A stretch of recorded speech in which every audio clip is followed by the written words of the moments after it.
What's going on, guys? How's everybody doing tonight? Hope you guys are doing well.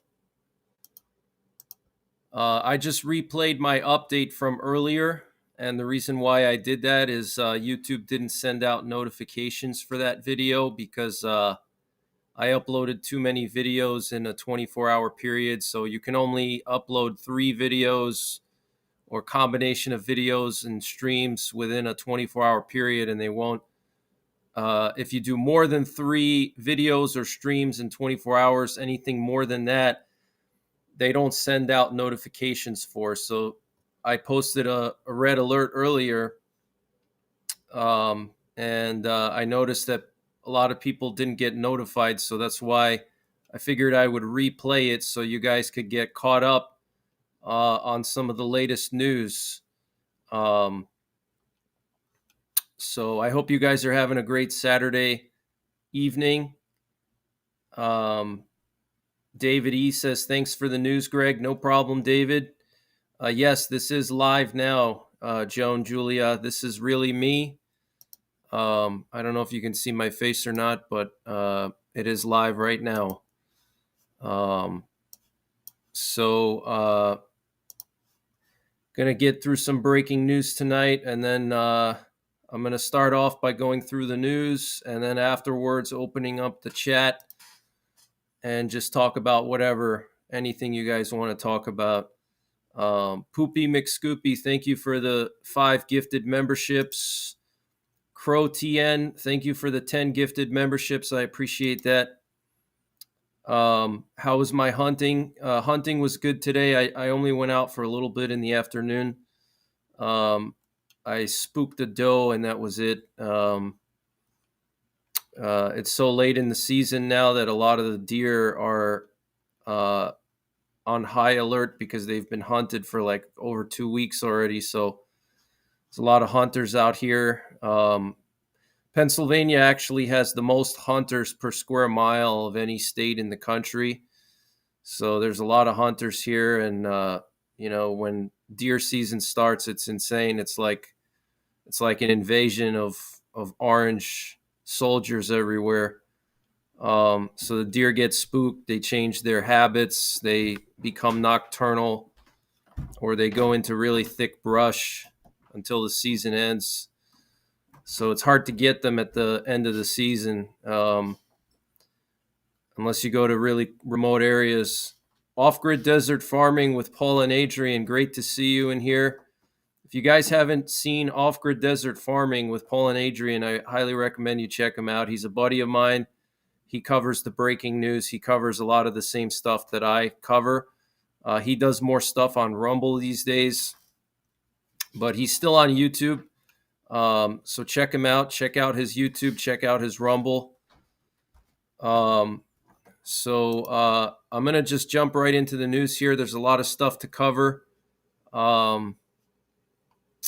Let me just see what I want to start with first. I just want to show you the flights we got going on right now. So let me just share my screen. So this is live. These are the live flights over the United States. Let's see. So we currently have 1 nuclear war command and control plane in the air still. We had 3 in the air earlier, which is a lot for a Saturday. But we still have this one right here. You can see it did this huge loop around the East Coast. Absolutely crazy. Went all the way around the entire East Coast here. We also have a U.S. reconnaissance plane patrolling the coast of Lebanon and Israel, up and down, up and down, up and down. And it looks like that one's about to land in Crete, but it was up there all day. And we also have a C-5 Galaxy that just landed in Qatar, and it had its transponder off, so I don't know where it came from. But it turned its transponder on when it got into the Persian Gulf by Kuwait. and then it landed in Qatar. And this is significant because C-5s are the largest transport planes that the U.S. military has. So if they're moving a C-5 into Qatar, that means they're bringing in a lot of heavy stuff, okay, or either a lot of troops, a lot of equipment, whatever that is. But you don't just bring a C-5 somewhere for the fun of it, okay? These planes guzzle a lot of fuel. They're a heavy lift plane, okay? They can carry a lot of stuff, heavy stuff. So they're moving something heavy and large into Qatar, okay? The U.S. Air Force. Maybe they're bringing in ammunition. Maybe they're bringing in tanks, air defenses. Who knows? Logistical stuff. But to have a C-5 going in, it's kind of unusual. So they could be preparing for some kind of a showdown or escalation soon. Maybe they're going to do a strike on Yemen or something, or they're preparing for something. We also have this helicopter here. This is a Sikorsky MH-60 Seahawk, and it took off from the deck of the Dwight Eisenhower. You can see right here, it just took off from the middle of the ocean. You don't take off from the middle of the ocean with a helicopter. So this is the most current position of the Dwight Eisenhower aircraft carrier. I'll zoom out so you can see. Okay, so here's the Persian Gulf. Here we have Iran. Here we have Saudi Arabia, Iraq here. And basically dead center in the Persian Gulf is where the Dwight Eisenhower is. It seems to be actually moving a little bit further north now. The other day it was a little closer. It was a little bit more southeast of where it is now, maybe, I don't know, 50 miles southeast, kind of more towards Bahrain. So it appears to be kind of slowly moving northwest, closer to Kuwait and Iraq. Maybe they're going to do some kind of large strike on all these Iranian militants in Iraq. They've been hitting our bases there. I think officially it's up to 84 attacks on U.S. bases in the last 2 months or so. 84 attacks. That's just the official number, I think. But I think it's over 100 easily, maybe even 200-300. They're not telling us everything. We had multiple mortars and artillery of some kind impact the green zone in Baghdad just the other day. Okay, the green zone is a part of Baghdad that's supposed to be off limits to any kind of war. It's where all the embassies are and stuff like that. And apparently 7 either mortars or rockets, we don't know. Officially, they're saying mortars impacted the U.S. Embassy compound, okay, in Baghdad. That is huge news, okay? So in addition to hitting our bases over 100 times, now they're going after our embassy, okay? They're going after commercial ships and our warships in the Red Sea and the Gulf of Aden. So it's continuing to escalate more and more and more and more. So it's gonna boil over soon, and we're either gonna do something about it or something crazy is going to happen. I'm very concerned that there could be a massive terrorist attack here in the U.S. and in Europe. I mean, we've been seeing all these sketchy incidents over the last few weeks. We had the situation at Niagara Falls, which kind of just disappeared from the mainstream media. I personally believe that was a terror attack. And I think that they changed the story around so people wouldn't panic right before Thanksgiving. And Black Friday, that's a huge shopping day.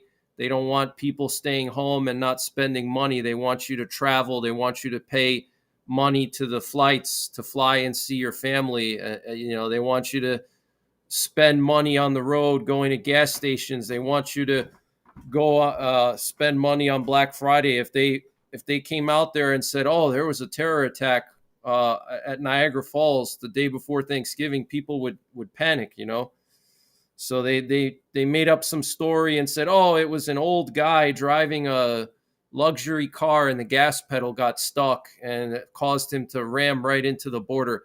It's just, I mean, come on, It's like, do they really think people are that stupid that they would buy that story?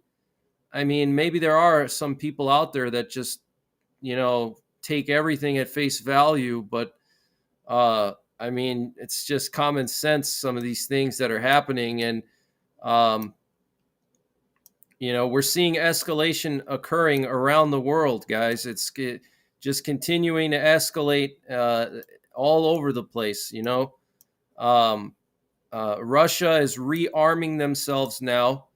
Okay, they're rearming themselves, and I'm sure the Ukraine war is going to pick up soon, especially once wintertime ends. But Russia is, well, they have been rearming themselves. They've been boosting their missile production the last few months, and they already started attacking Ukraine this week. They hit the capital with 20 missiles or something like that.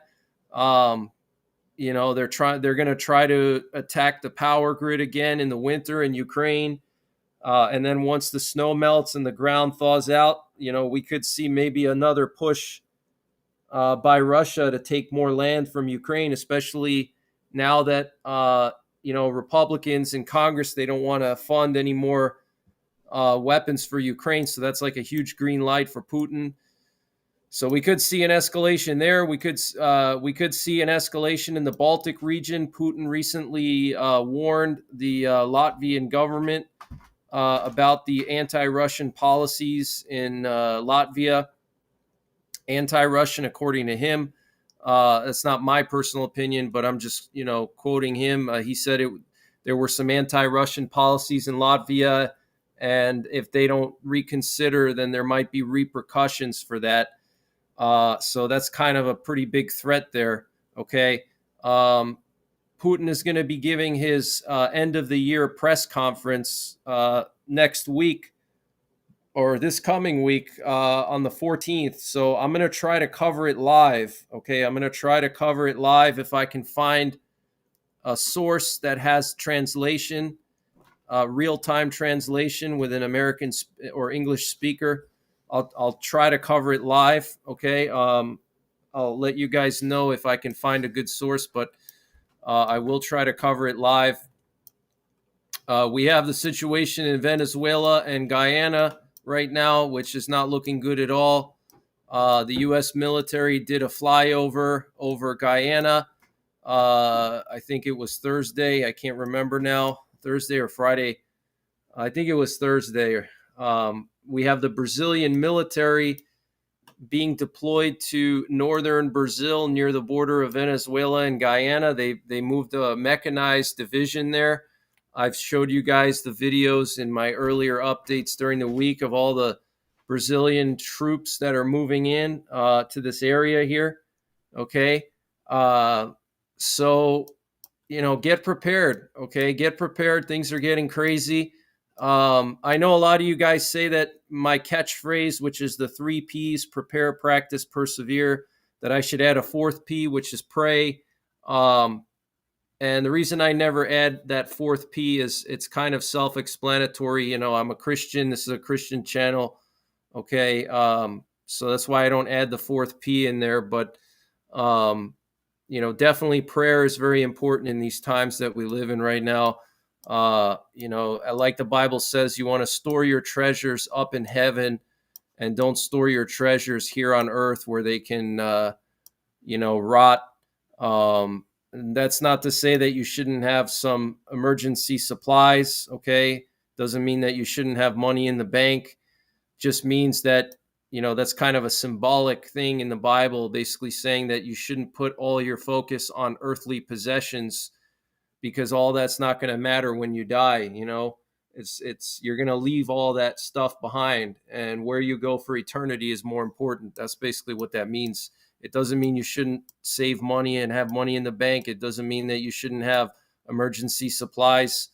Okay, people take that out of context and they twist it to fit their narrative, so they feel better about certain things. Maybe they're not prepared, and they try to twist the Bible to make themselves feel better about their own lack of preparedness. Preparedness is a long journey. Okay, I've been preparing for years. Okay, unless you're a very wealthy person, you're not going to accumulate all your supplies in 1 week. Okay, unless you're a millionaire and you can just go out and go on a shopping spree and just buy anything you need. Maybe some people can do that. Most people can't. Okay. So it's a slow process, but the sooner you start, the sooner you're going to get prepared. Okay. Do a little bit at a time. Don't overwhelm yourself. Don't go into debt. Get a little bit each week or a little bit each month. Maybe set aside some money each month to get some preps. Maybe have, like, depending on what your income is, your disposable income, maybe set aside $200 a month on preps. Every month, set that money aside and say, okay, I'm going to spend maximum $200 a month on preps, or $100 or $50, whatever. Okay, set that in your mind, and then prioritize. Go through what you have, see what you need. I can't tell you what you need. You have to go through that yourself. Everybody's situation is different. So I'm going to get through some of the news here. So the major news today was that Netanyahu apparently warned Biden that if the U.S. doesn't take any action against the Houthis in Yemen, then Israel will take action. And the reason why is because the Houthis are essentially trying to blockade Israel. That's what they're trying to do. I mean, Israel has a lot of, commerce that goes through the Red Sea, because that's basically, going through the Suez Canal, going down through the Red Sea. I mean, that's how Israel does commerce with all of Asia. Okay, Asia and Africa, they have to go through the Suez Canal and they have to go through the Red Sea. All right, if the Houthis prevent that from happening, that's going to be a huge economic disaster for Israel. Okay, Biden being, so arrogant, the Biden administration, they're so arrogant. They think that they have the power to just dictate to everybody what they can and can't do. Like they're going to tell Israel, you have to do this, or they're going to tell Ukraine, you can't do this, you can't do that.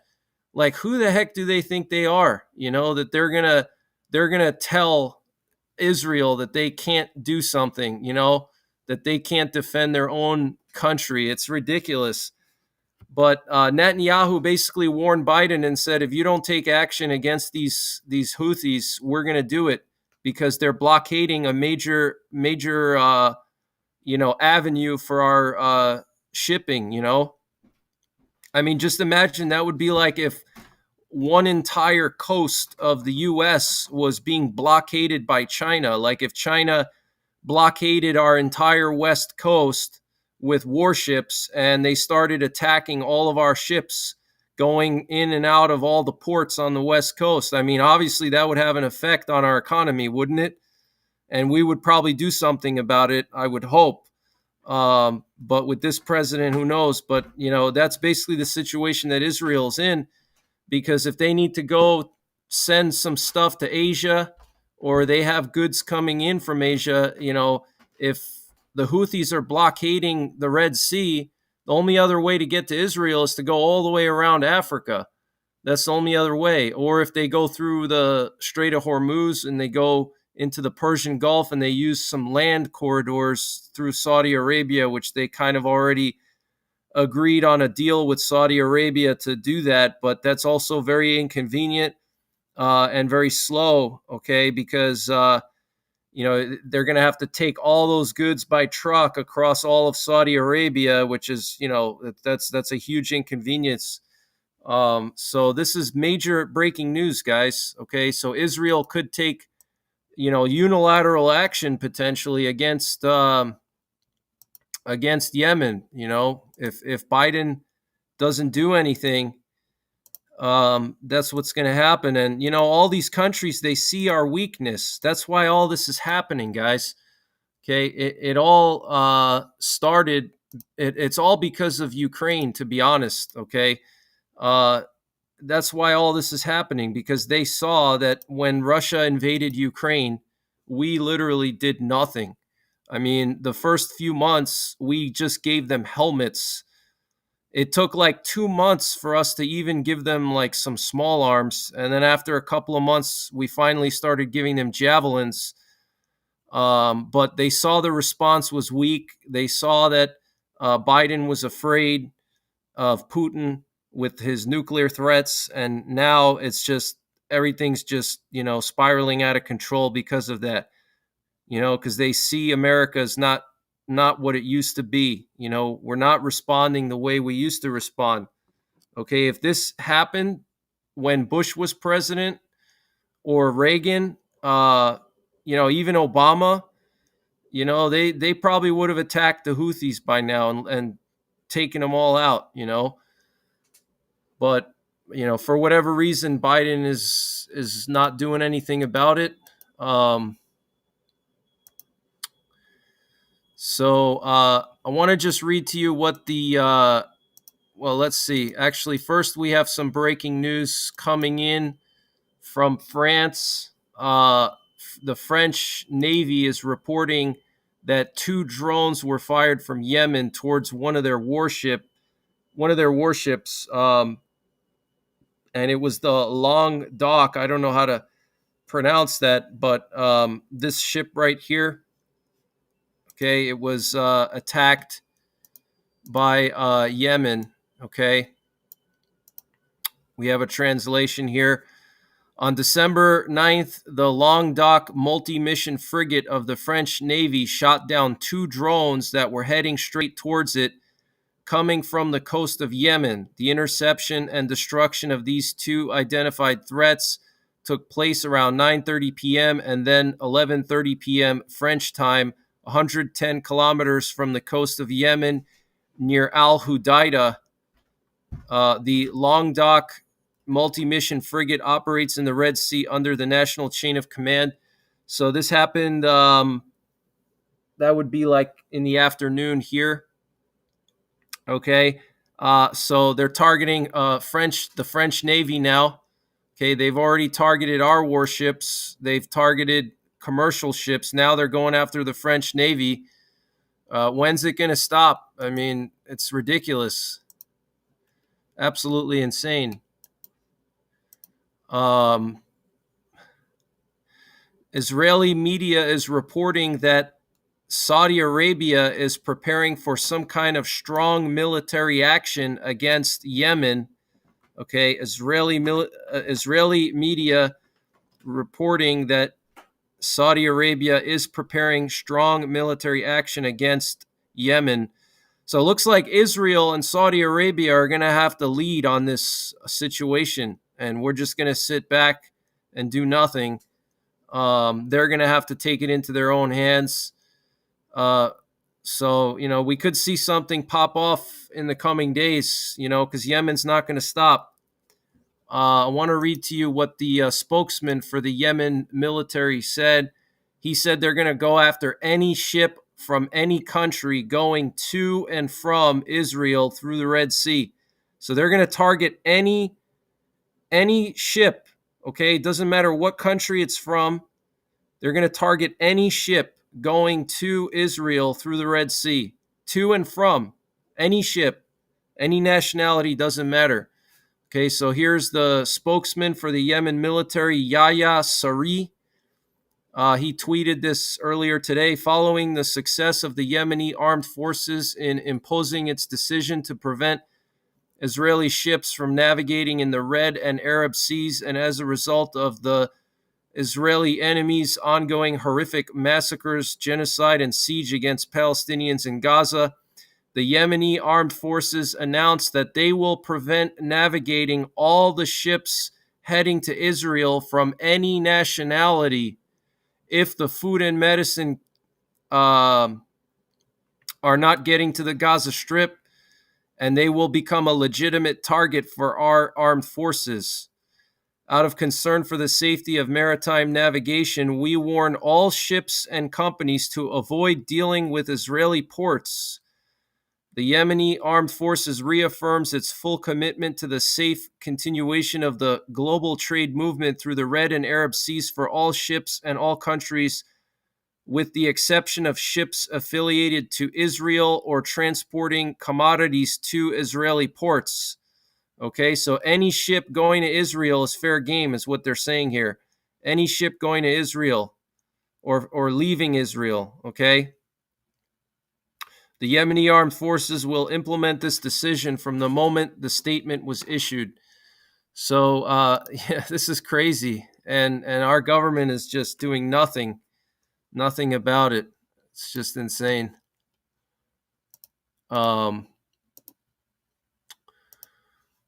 Let's see, what other news do I have here? A face-to-face meeting between Venezuela and Guyana on the territorial dispute is proposed for December 14th.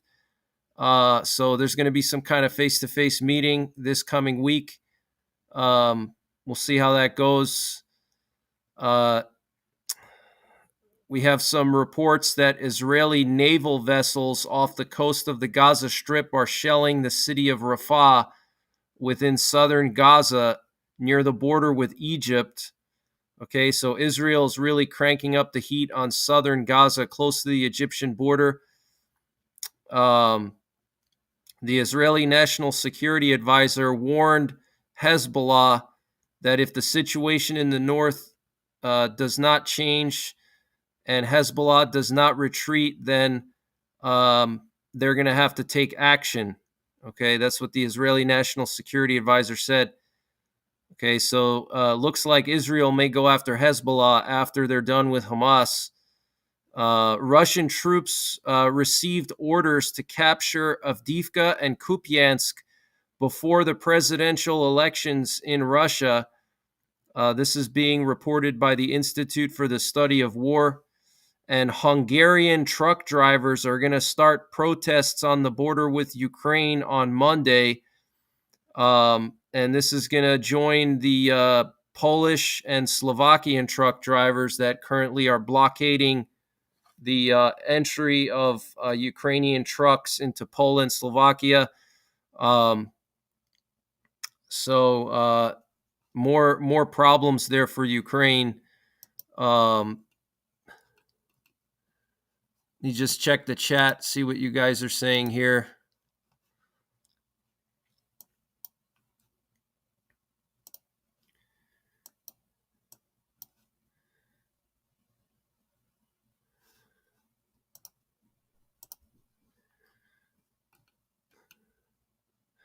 Cam Seva, you've been a member of the channel for 2 months. That's awesome. Lucy Cabrera, thank you for the donation. I hope you're having a great night. And Vanessa Dubois, thank you for the donation. I really appreciate it. Thank you guys very much. Danny Man 1010 says everything is falling apart as we speak. Yeah, pretty much. It's just getting worse and worse every day, worse and worse. Anna Sandercook says hi from Central Florida. How's it going, Anna?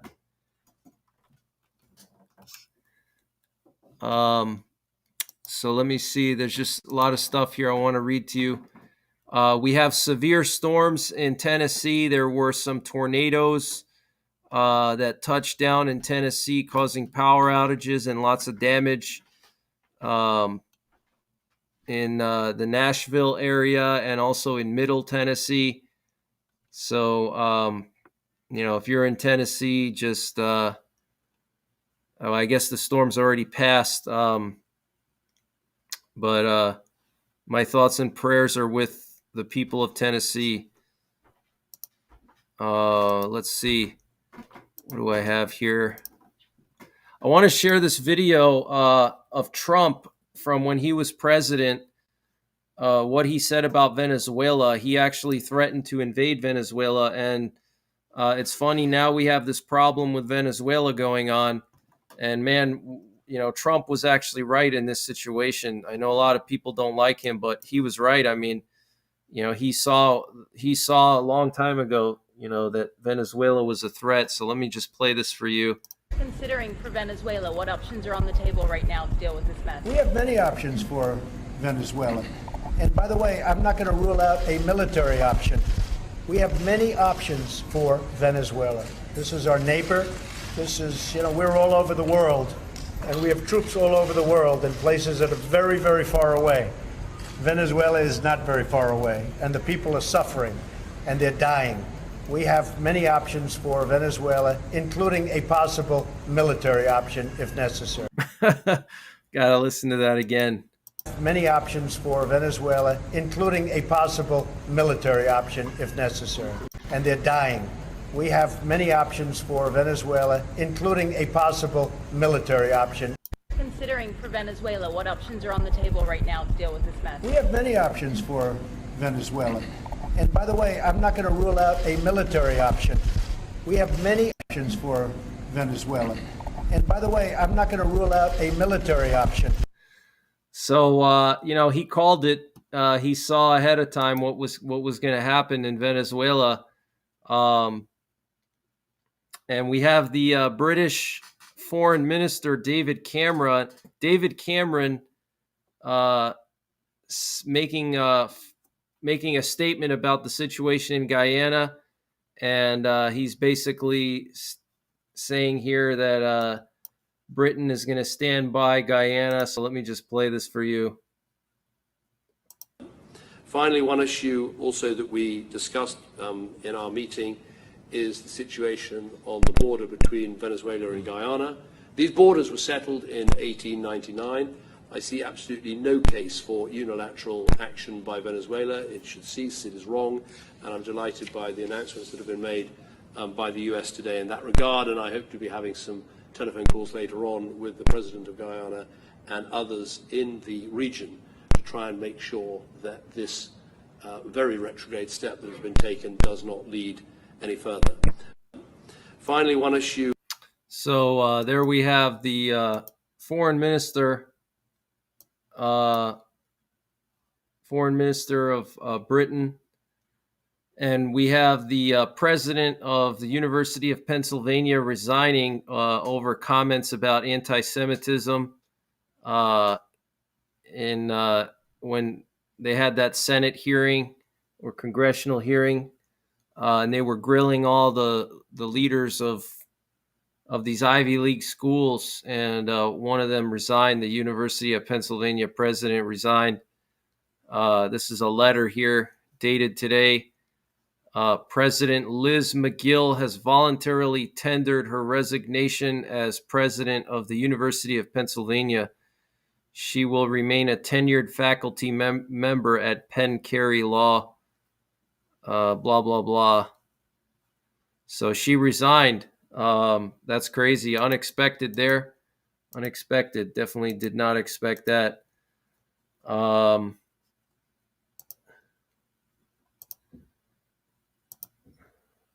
So I want to just read to you something about this face-to-face meeting between Guyana and Venezuela.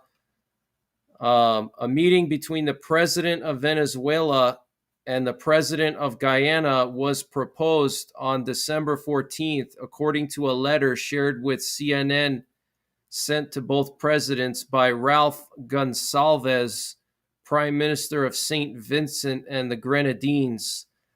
The government of Nicolas Maduro reported in a statement that the president spoke by telephone this morning with the president of Brazil, Luiz Inácio da Silva, the prime minister of St. Vincent and the Grenadines, and the president pro tempore of the Community of Latin American and Caribbean States, Ralph Gonzalez, and with the Secretary General of the United Nations, Antonio Guterres.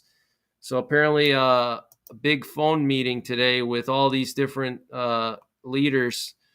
The meeting would be held in the St. Vincent and the Grenadines and would discuss issues arising from the border controversy between these two great countries.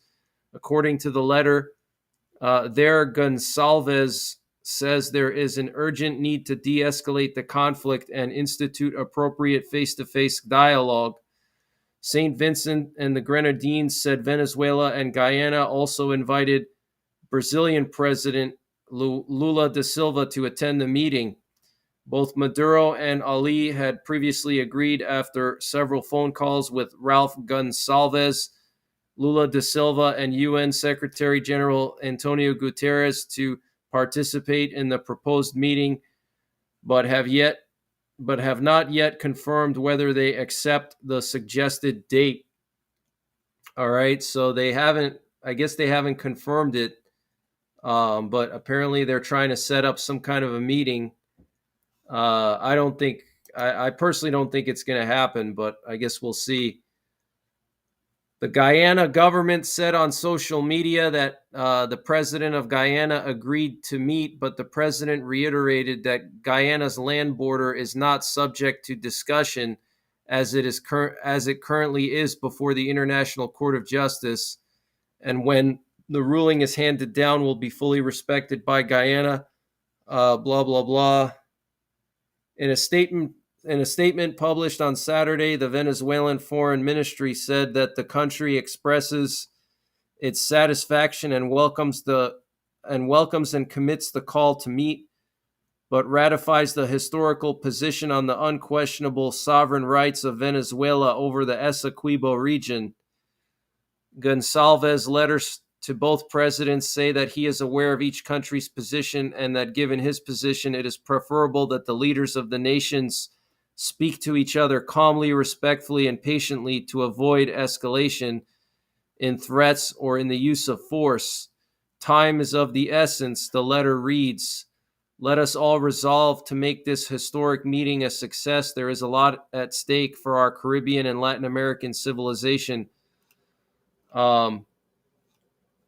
So apparently some kind of meeting may take place this coming Thursday. We'll have to wait and see. I'm skeptical about that. I mean, they're both sticking to their guns, so I don't see why they would meet. But we'll have to wait and see about that.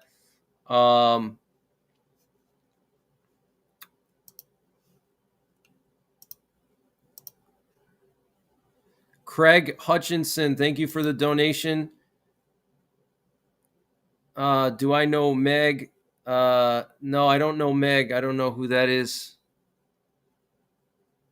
I don't know what you're talking about, but thank you for the donation.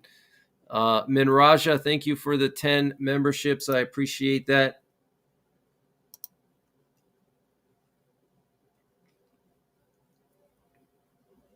How's it going, Todd Sanders?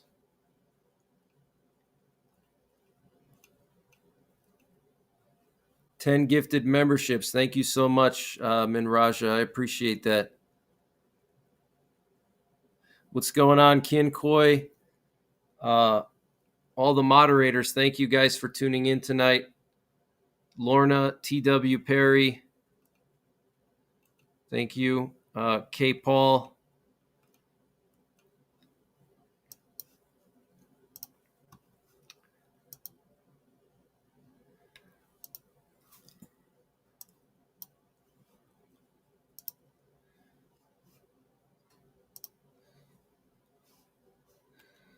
So I'm going to continue with some of the breaking news here.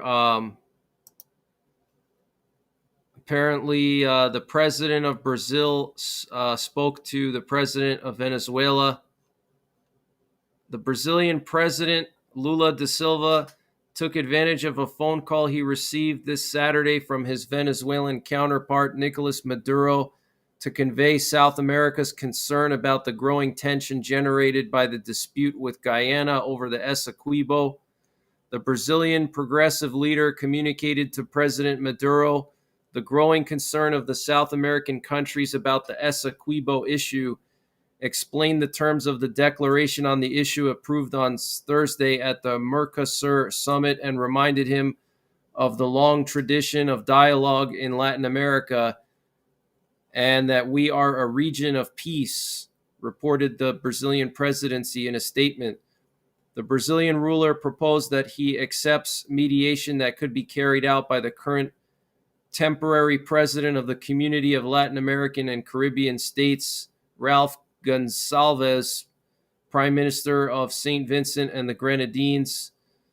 So interesting. The Brazilian president spoke with Maduro, the president of Venezuela, today.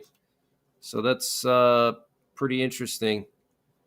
So things are escalating over there. Okay, it looks like they're on the verge of all-out war.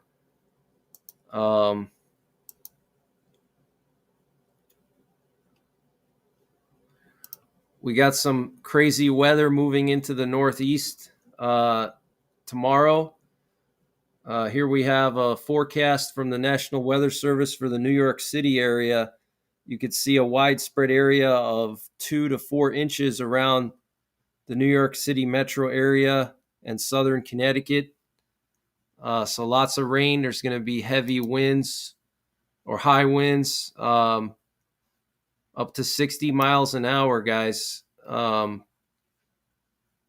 In Cape Cod and Long Island, southern New England, they're talking about wind gusts up to 60 miles per hour.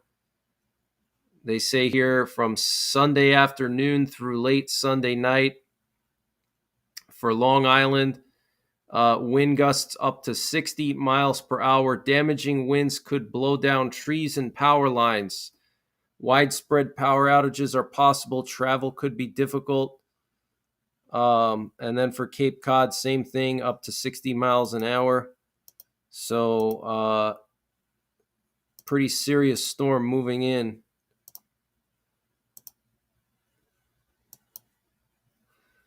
And the seas are going to be really, really crazy. Also, they're talking about waves of up to 25 or even 30 feet offshore.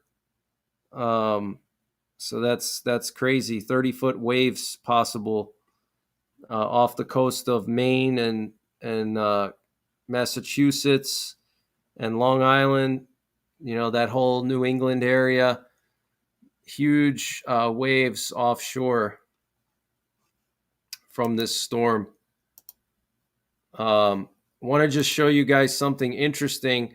Earlier this evening, we had a Russian Ministry for Emergency Situations plane and an Italian Air Force plane fly over each other in the Eastern Mediterranean. And I don't know if this was by accident or not, but here's a screenshot. This was shortly before I started the stream. We had a Russian Ministry for Emergency Situations plane turn its transponder on over the Eastern Mediterranean. It was flying with its transponder off, and then it turned it on, and the Italian Air Force plane flew like right over it. Okay, so very interesting. Here's a closer shot. Okay, so the one with the red line is the Italian plane, and the blue one is the Russian. Okay, you can see that the Italian plane basically flew right over it at one point. So not sure what happened there. We have escalation going on in Asia. Here we have footage of the Chinese Coast Guard using water cannons on Philippine vessels near the Scarborough Shoal. They were bringing supplies to Philippine fishing boats. They were bringing, food and stuff, food and fuel, and the Chinese Coast Guard basically was trying to stop them from doing that. This is crazy, guys. Absolutely insane.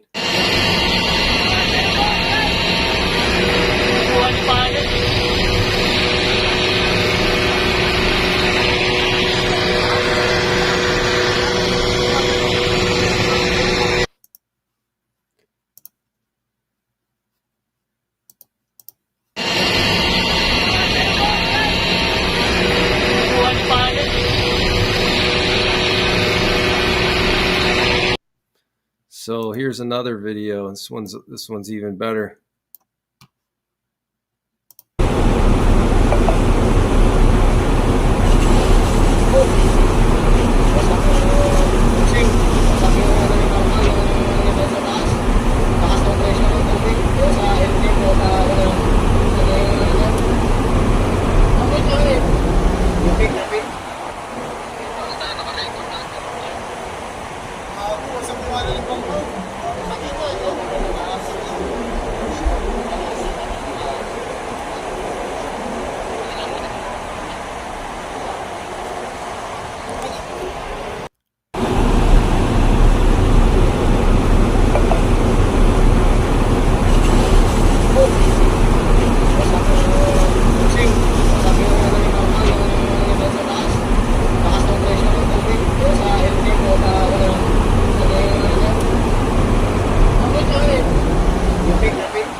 So just crazy situation.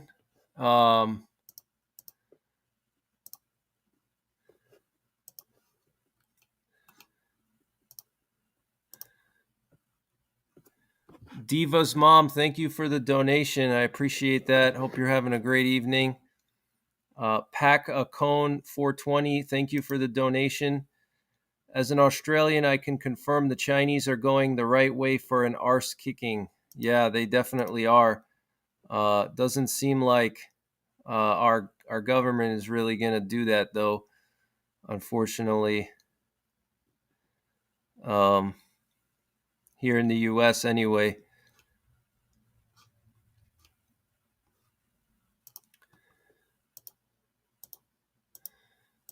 So I'm going to read to you an update from the Institute for the Study of War about Ukraine, because a lot of people haven't really been talking about Ukraine much.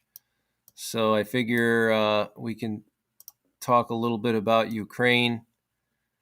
This is pretty interesting. We have a U.S. Marine Corps plane flying into the Red Sea now. It's pretty interesting. C-130. We'll see where that thing goes.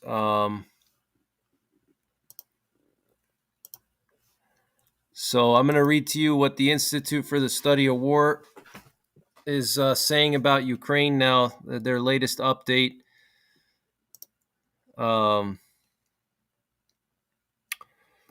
So Russian President Vladimir Putin announced his presidential bid for 2024 on December the 8th in an obviously staged effort to seem that he was running at the request of Russian servicemen. Putin announced that he would run for president in the 2024 elections in conversation with Russian military personnel after the presentation of Gold Star medals in the Grand Kremlin Palace on December 8th. Putin quietly announced his presidential campaign after Artem Zoga, commander of the Donetsk People's Republic Sparta Battalion, claimed that the people of Donbass want him to run in the elections. Zoga specifically emphasized that Russia needs Putin as president to integrate occupied Ukrainian territories and restore peace. Kremlin spokesperson Dmitry Peskov absurdly claimed that Putin's announcement was completely spontaneous and was a reaction to people's appeal. Russian Federation Council chairperson Valentina Matvienko similarly framed Putin's announcement as a response to requests from Russians. Russian State Duma Deputy Chairman of the Federal Assembly Sergei Neverov stated that the leading United Russia Party unconditionally supports Putin's nomination as a presidential candidate and will do everything for his victory.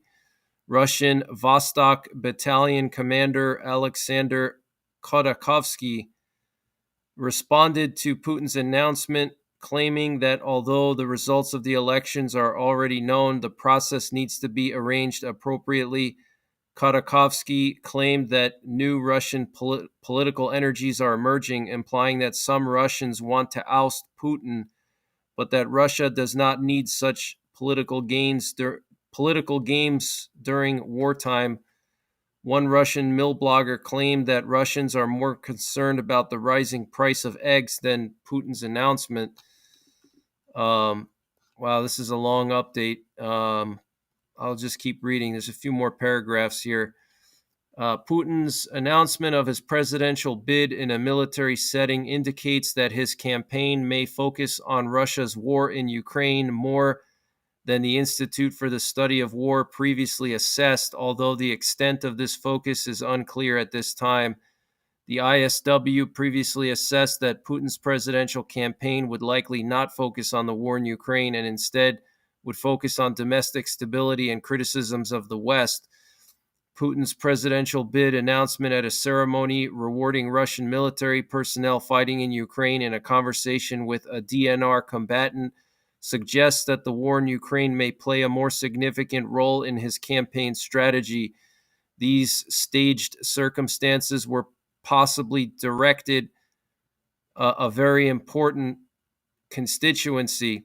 Russians directly affected by the war in Ukraine, including the roughly 2.2 million military personnel the Kremlin claims are currently under arms, personnel previously wounded, and their relatives. Relatives of Russian mobilized personnel have recently appealed to the Russian government and military for the release of their relatives from military service and for better treatment of mobilized servicemen in the Russian military, and the Kremlin has repeatedly attempted to censor these groups. These Kremlin censorship attempts suggest that the Kremlin is concerned about the possible negative effects of these protests on Putin's image during the presidential campaign.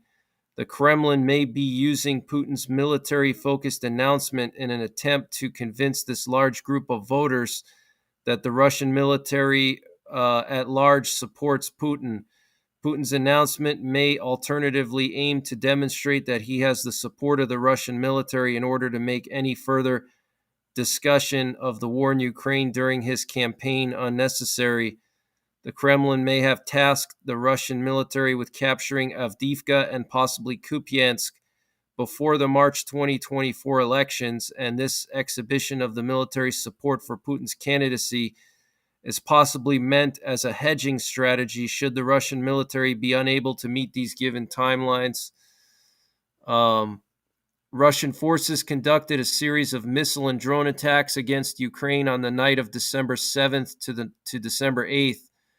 The Ukrainian Air Force reported on December 8th that Russian forces launched 7 Shahed drones and 6 S-300 missiles on the night of December 7th to the 8th, and 19 Kh-101 cruise missiles against Kyiv Oblast and infrastructure facilities in Dnipropetrovsk Oblast on the morning of December 8th. The Ukrainian General Staff reported that Russian forces also launched an Iskander ballistic missile against an unspecified target. Ukrainian forces downed 5 Shahed drones and 14 Kh-101 cruise missiles. Ukrainian Kharkiv Oblast head Oleg Sinahubov reported that Russian S-300 missiles struck civilian infrastructure in Kharkiv city, and Russian mill bloggers claimed that Russian forces struck targets in Pavlohrad, Dnipropetrovsk Oblast. Kyiv City Military Administration head Serhiy Popko stated that the December 8th strike was the first Russian cruise missile strike launched from a Tu-95 strategic bomber against Kyiv City since September 20th, 2023, 79 days ago. Ukrainian Air Force spokesperson Yuri Ikhnat stated that Russia has somewhat restored its cruise missile stockpiles by not launching large-scale strikes during the fall months. So basically, Russia's been holding off on their strikes. If you notice, they didn't do a lot of strikes over the summer and in the fall. And I think they're doing that because they're going to wait till it gets really cold, and then they're going to try to, strike Ukraine in the middle of winter and try to take their power out again and do that again. So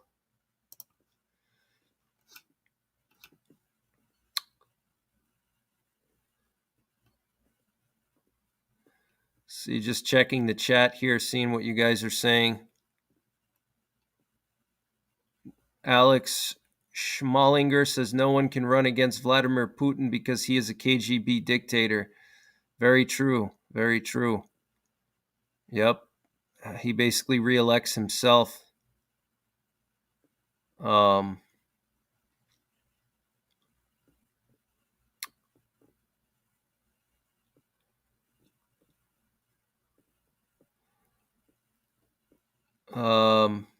Just going through the chat here, seeing if anyone has any questions.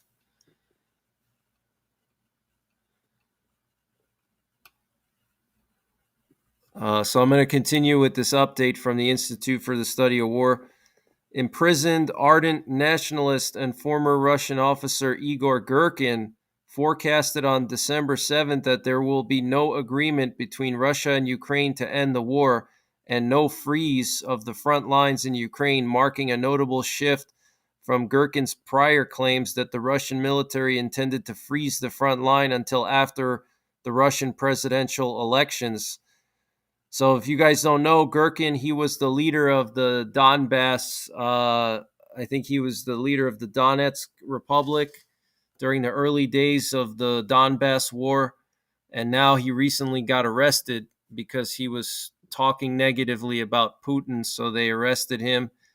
And he's, basically on trial for treason because he was criticizing the war against Ukraine. And so he's a former FSB agent, and he was in charge of the DPR, Donetsk People's Republic. He led all the separatists in the early stages of the Donbass War shortly after the Maidan Revolution. And he's basically saying that there's not going to be any agreement. There's not going to be any freezing of the front lines.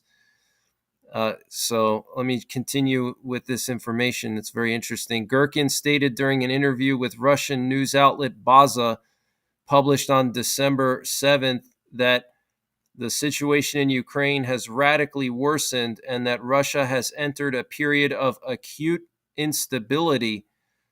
Girkin added that Russia's tactical successes during the summer and fall 2023 do not eliminate or balance the facts that the war is entering its 21st month and that there is no end in sight.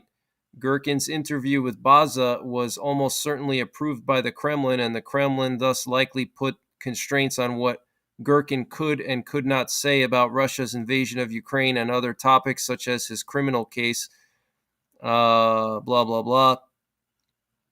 Girkin claimed in a letter on October 9th that he was 99% certain that the Kremlin will decide to freeze the front line until after the 2024 presidential election, and that Russian forces would continue conducting a strategic defense on the existing front line.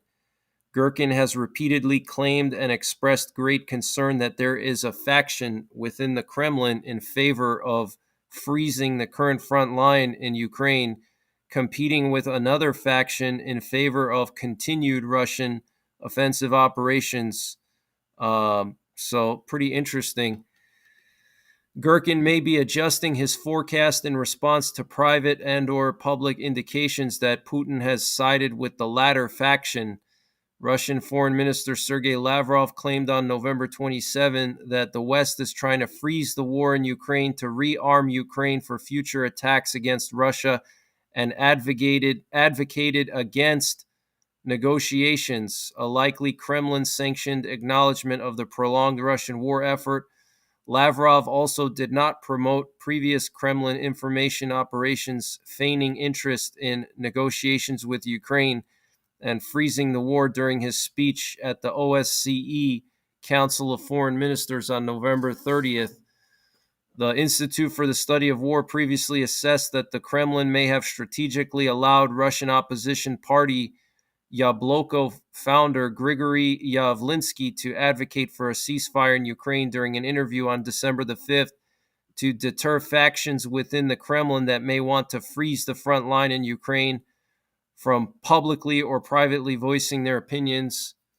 Gherkin's adjusted forecast is yet another indication that Putin retains his maximalist objectives and is unlikely to enter peace negotiations with Ukraine except to buy time to reconstitute for future offensive operations. So, yeah, it looks like no end in sight in Ukraine. Looks like Russia's going to continue on. And Ukraine is going to continue on. There's no negotiation here. Nothing. There's not going to be any negotiation, guys. Okay. So the question with Ukraine and Russia now is, what's the next move going to be? Who's going to make the next move? A lot of it is going to depend on Western funding and what the West gives to Ukraine. Because if Ukraine doesn't get what they need, then obviously they're not going to really be able to do anything.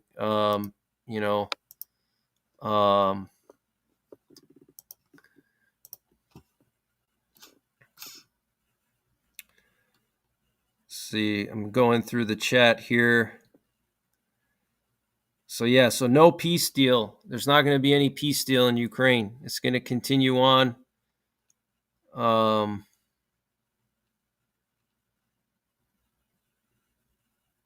Thank you, K. Paul. You're an awesome moderator. I really appreciate that.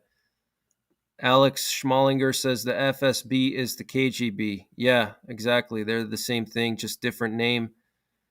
L. Miller says, I thought about you earlier, Greg. I was out riding back roads looking for bear. That's awesome. Hope you found one, or at least maybe you found a good spot. Do I think Putin will use tactical nuclear weapons in Ukraine? I do. Yeah, I think Putin's not. He's not going to allow Ukraine to embarrass him. So right now he's not using tactical nuclear weapons because Ukraine has run out of equipment, and they don't have the equipment necessary to make that big counteroffensive like I thought they were going to have.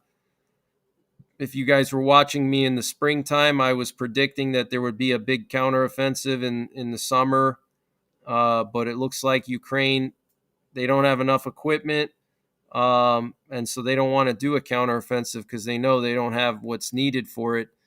But if, let's say, next year somehow Ukraine gets more equipment for a counteroffensive and they actually are very successful with it, I could see Putin using tactical nuclear weapons, definitely, because he's not going to allow Ukraine to embarrass him. He's put everything into this war. Think of all the Russian troops that have died, and all their families. You're talking millions of Russians, between the dead, the wounded, plus the family members. That's significant, I mean, you're probably talking about 250,000 Russians that have been killed or wounded so far since this war started. I mean, that's insane. Think about that, 250,000. Okay, it's just insane, guys. I mean, in the Iraq War, I don't know how long that was, at 15 years. During the Iraq War, we only lost a few thousand. I forget the exact number, but it was in the thousands. Okay. Russia has lost over 100,000 troops in this war so far in less than 2 years. So this is a very, very serious war that's going on. Okay. This is not some war that's, tiny and it's going to magically go away. There's no end in sight. Okay. It's going to continue on. And it is possible that Putin could use tactical nukes, very likely, especially if Ukraine is successful and they start taking land back. If, let's say, Congress approves some aid package, before the holiday, because Biden was asking them to approve some kind of aid package. Let's say, for example, Congress approves a big aid package for Ukraine, and then they plan a massive counteroffensive in the springtime, and they split the land bridge, or they make their way down to Melitopol or somewhere like close to the Azov Sea. Then I think Putin would use tactical nukes. I really do. So doesn't mean that we shouldn't support Ukraine at all and let Russia do whatever they want, but that's just the reality. Putin's not going to allow Ukraine to embarrass him. So, if the U.S. and NATO are going to continue to support Ukraine, they better have a plan for that. Okay, because it seems to me like they think that that's not going to happen. I reported a few months back when Blumenthal and what was his name, Lindsey Graham, they were proposing a bill in the Senate that would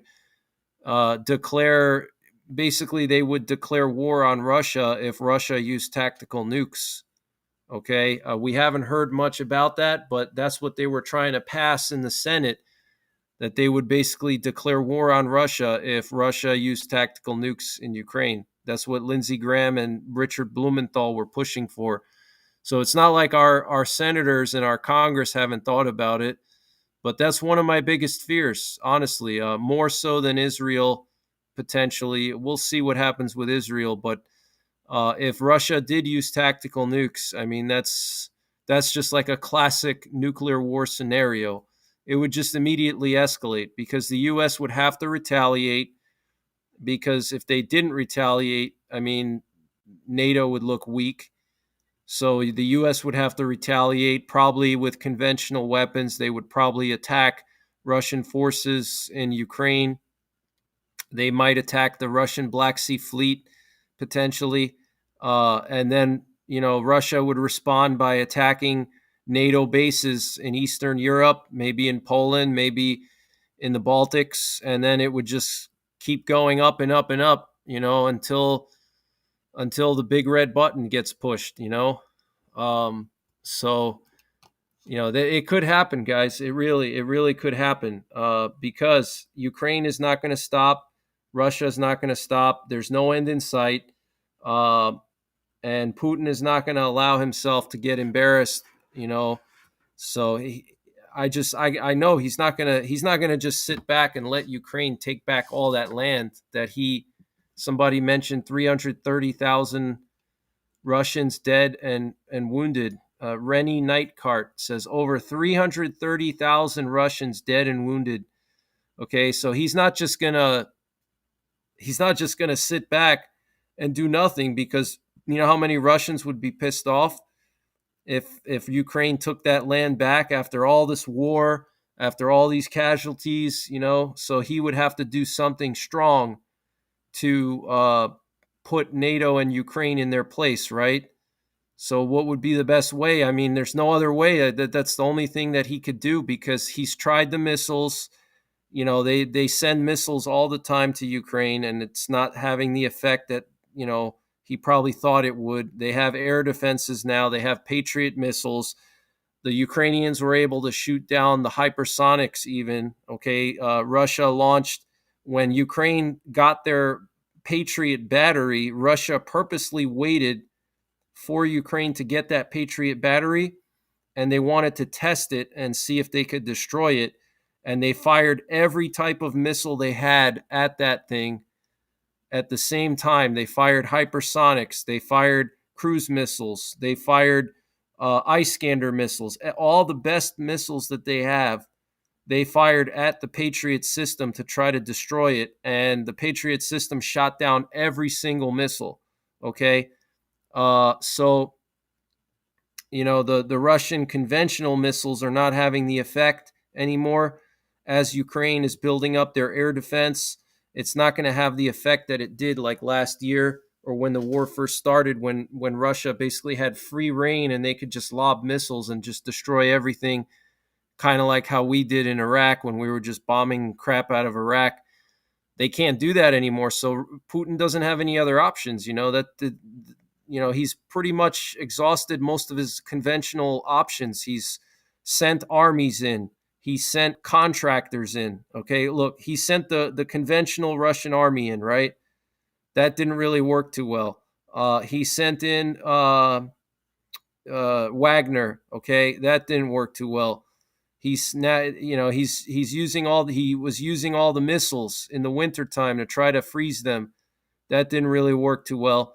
So he doesn't really have a lot of options left. I mean, if Ukraine gets a lot more equipment, if the US and NATO really step up and give Ukraine like some serious equipment, and they plan another counteroffensive in the spring, what else could Putin do to stop Ukraine? He's already exhausted every option. He's exhausted the conventional approach. So the only thing left is unconventional, which would be nuclear, biological, and chemical. I mean, there's nothing else, He can't even send jets into Ukraine because the jets would be shot down because Ukraine has a lot of air defenses.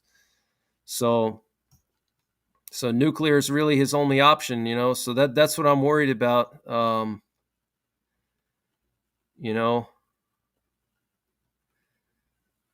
Somebody said Putin won't risk a civil war. I don't think Putin cares about civil war, or I don't think he's afraid of that. I mean, as you see with, the whole thing with Prigozhin, I mean, look at how, that was almost a civil war right there.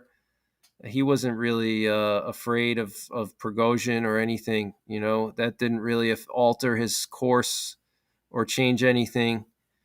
So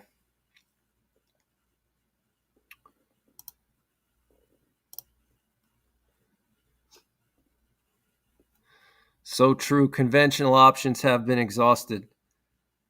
Yep, they have exhausted their conventional options, and yeah, they could keep sending more tanks, more army, but there's no, it's not an unlimited supply. Russia, yes, they have a lot of men, but like any country in the world, it's not unlimited. Okay, yeah, I know Russia's a big country and they have 150 million people and they have 10,000 tanks. I've heard all this. I've heard it over and over again. Okay. But they cannot afford to expend all of their equipment on Ukraine. Okay, they still have other things to worry about besides Ukraine. They have the largest land border in the world of any country. Okay, they have the Southern Caucasus to worry about. If they expend all their forces in Ukraine, you know what's going to happen in the Southern Caucasus? All those Muslim republics that Russia took over, they're gonna try to overthrow the government and take like Chechnya, Dagestan, Georgia, all these places in the Caucasus, or how about some other places in Siberia. So Russia cannot afford to just constantly send tank after tank after tank to Ukraine. And aside from that, they're losing a lot of money on this war. That's why Putin is having to travel to all these countries now. He's going to China. He went to China. He went to the Saudis the other day. I mean, that's a clear sign that the Russian economy is not in good shape, and he's trying to open up other avenues for the Russian economy. And so long term, Russia can't sustain a large conventional war like this. Yeah, they can sustain a limited conflict, like the Donbass war. They can sustain something like that. But the thing is Ukraine has the backing of all of the West, which has a lot more resources than Russia has. And so, yeah, Russia can rearm themselves after a couple of years, but before they rearm themselves, Ukraine could potentially try to take the land back. And that's when Putin could resort to nuclear weapons, because he's not just going to allow that to happen and get embarrassed. So Diva's mom, Thank you, Greg, for everything you do. Thank you, Diva's mom. I appreciate that. Thank you very much. Um, so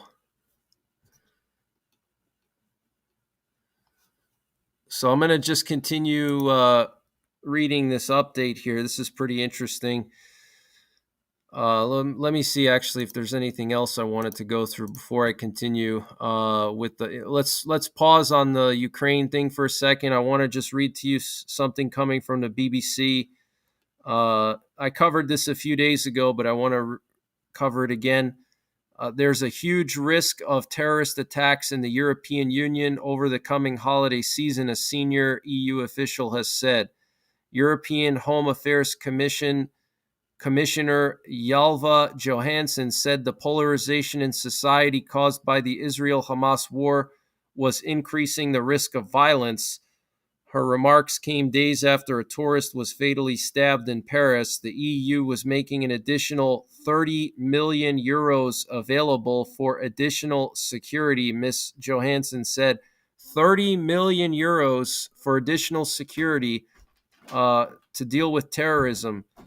She did not specify whether there was any specific information which led to the warning. We saw it recently in Paris. Unfortunately, we have seen it earlier as well. She added, a similar warning came from the German Interior Minister Nancy Faeser, who told reporters the EU had to keep a close eye on threats and propaganda, as there was a high risk of further emotionalization and radicalization of violent Islamist perpetrators. So, it looks like there's going to be potentially some big attacks coming in Europe. That's why they're spending all that money, because they're expecting something to happen possibly. 30 million euros, guys. 30 million euros for security. That's insane. We have that U.S. Marine Corps C-130 going towards Yemen now. Pretty interesting. Looks like it's going to pass through that strait here. We're going to have to wait and see if anything happens with this plane.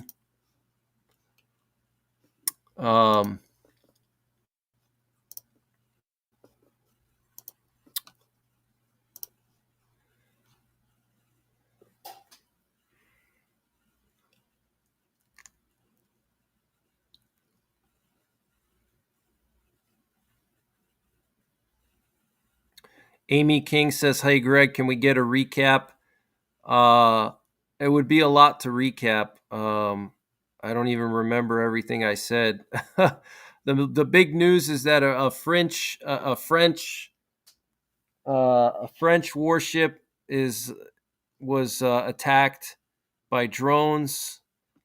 So that's the big news. Okay, a French warship was attacked by drones.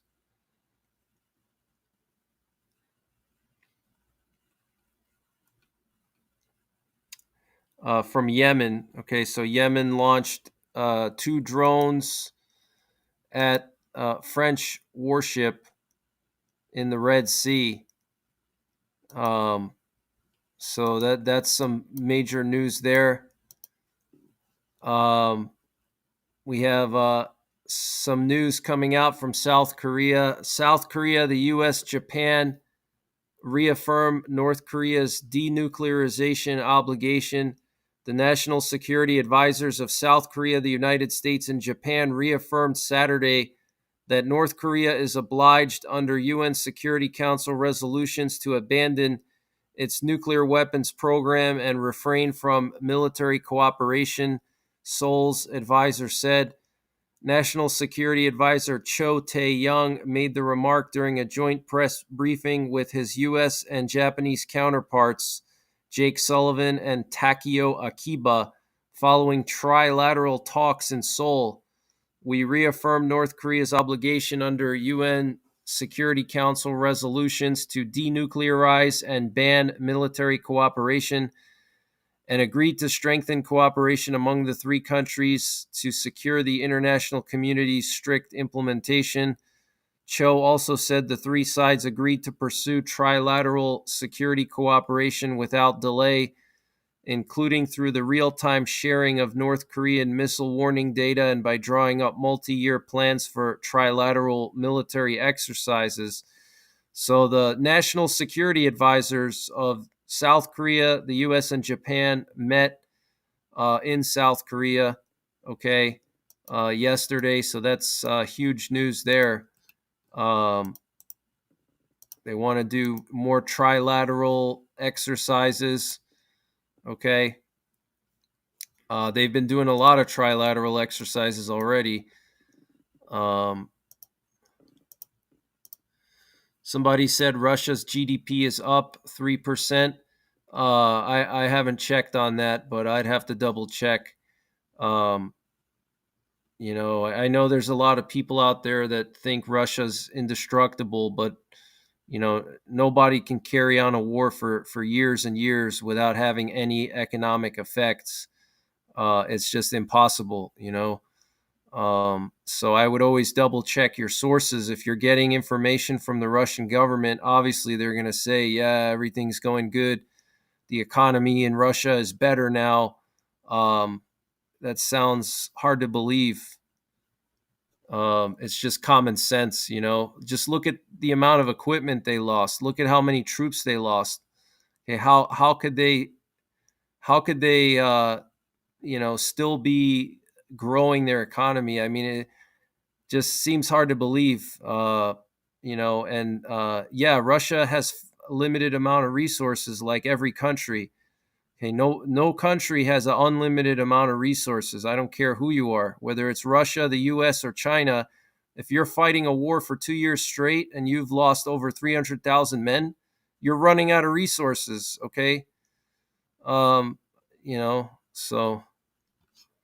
doesn't mean they don't have more left. They do still have some resources left, but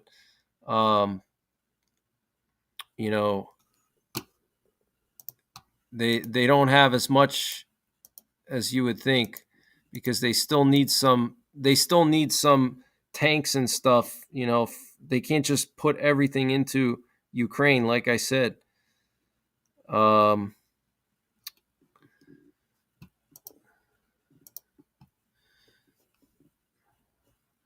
So we had a blackout in Sri Lanka. Earlier today, there was a blackout. The entire country of Sri Lanka lost their power. The whole country lost their power. Look at this. This is insane. Total blackout.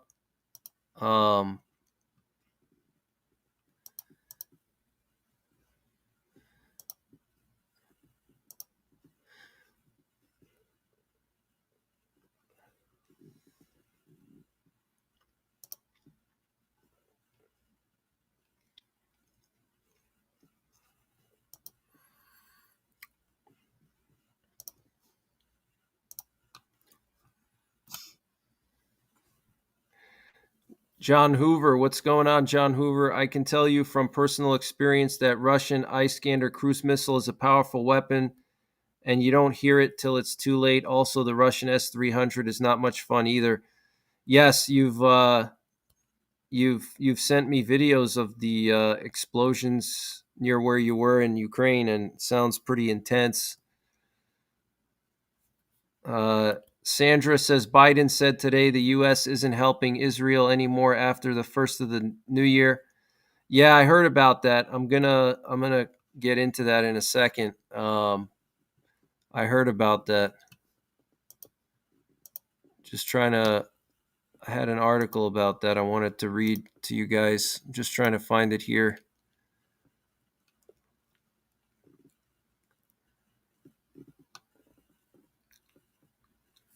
Let me see. Where was that?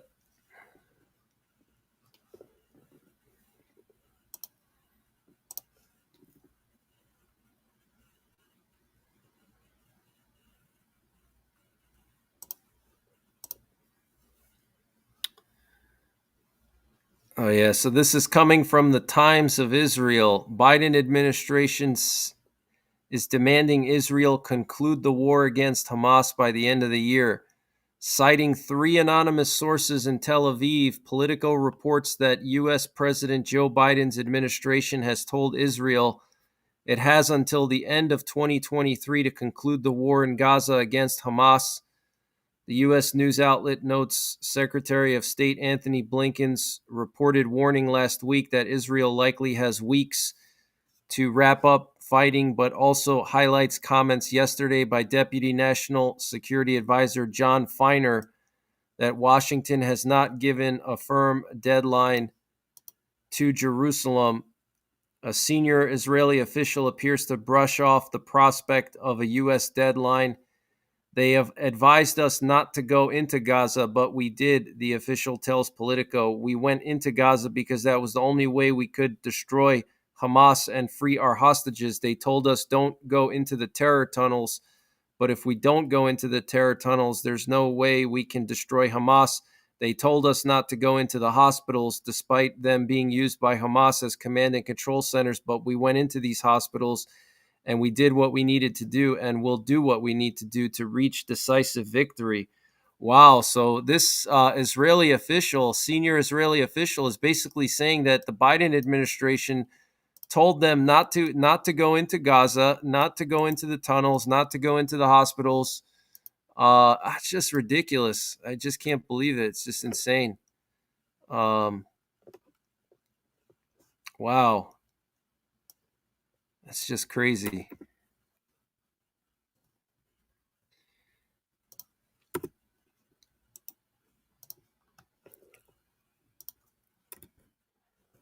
Wow. Yeah, it's just crazy. This government, Biden administration, it's just despicable.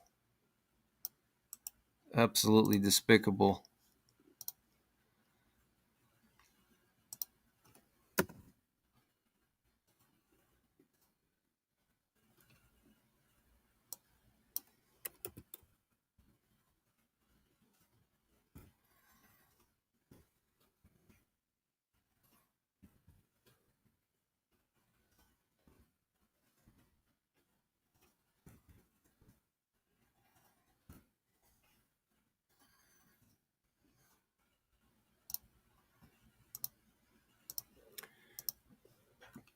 Looks like that U.S. Marine Corps C-130 turned off its transponder now. Okay, here you can see turned off its transponder. Interesting.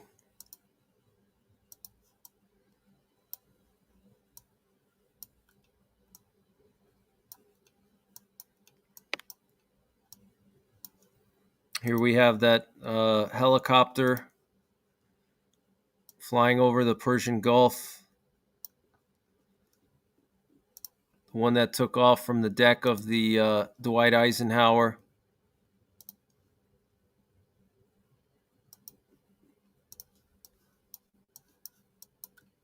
This is insane, guys. This C-130 just turned its transponder off. Wow. It's crazy.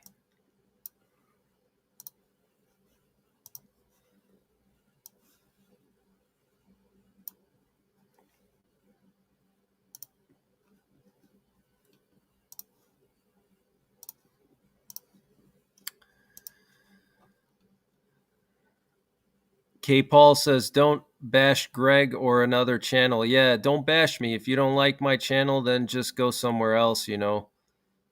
It's as simple as that, or my moderators will ban you.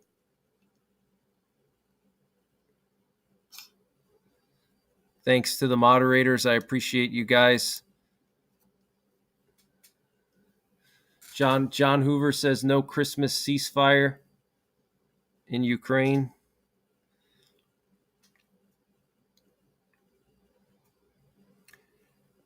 Jeff Gerst says, I'm not buying that they lost 330,000 troops. Yeah, well, they did. I mean, they lost at least 250,000. You don't have to believe it, but it's the truth, you know. The truth is the truth. The truth is they lost a lot. You know, so I'm sorry if you don't like that, but that's the reality. Is that Russia lost a lot during this war. Okay, they're not invulnerable. Their military's not better than ours. Um, their military is a lot worse than ours in all aspects. Okay, they have lost a lot of men. They've lost a lot of equipment, and I'm sorry if that if that's not what you want to hear, but that's the truth. Douglas K, thank you for the donation. I appreciate it. Thanks for all the hard work and commitment at what you do. God bless. Thank you, Douglas K. I appreciate that.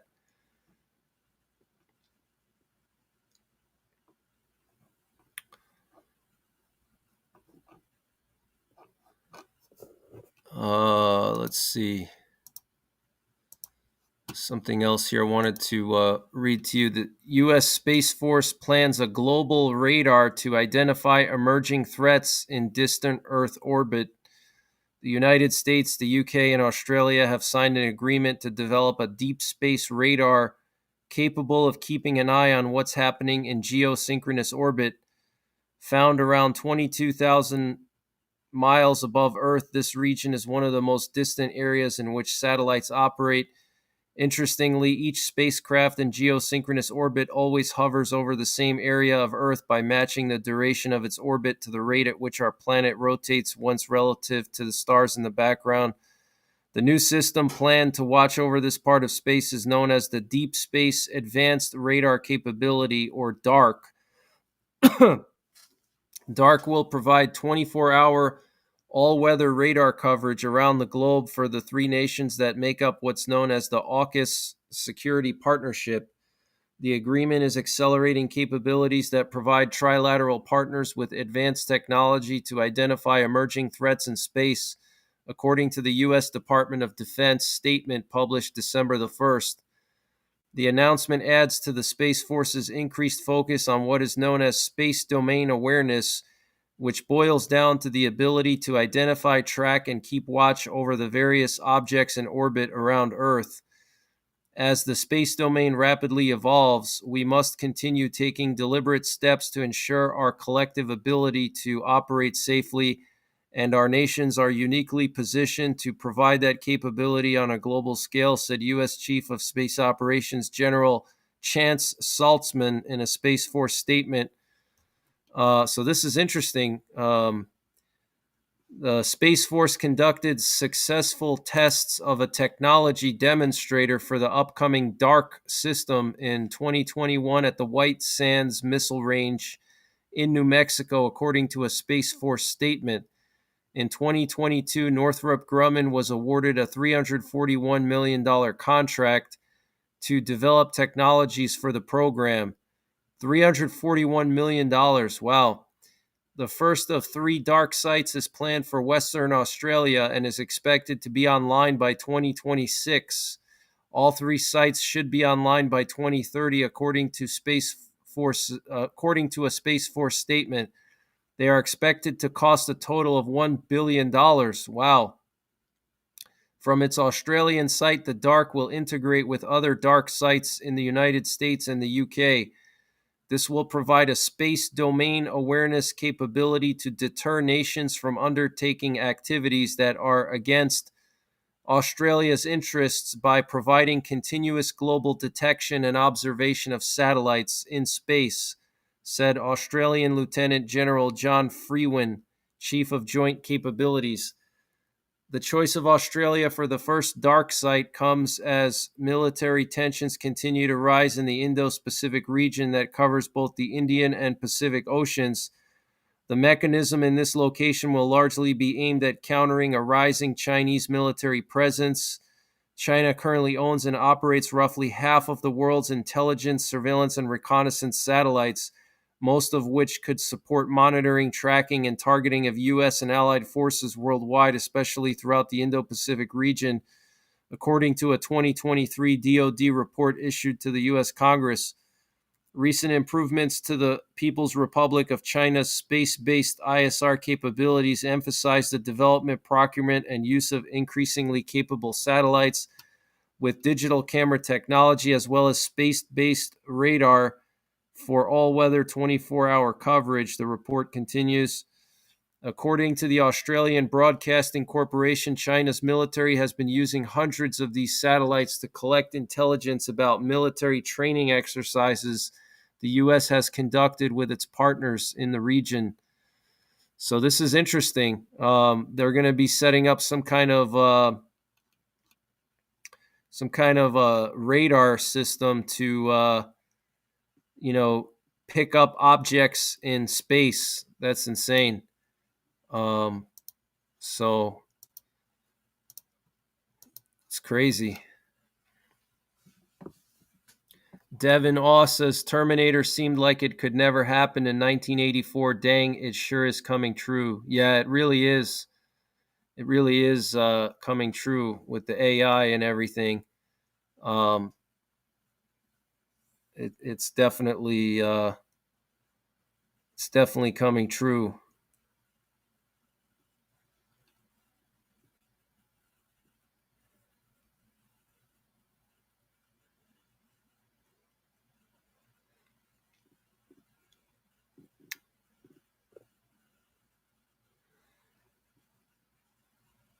Michael Murphy says, you have very good mods, Greg. Love your channel. Thank you, Michael Murphy. I appreciate that. Thank you.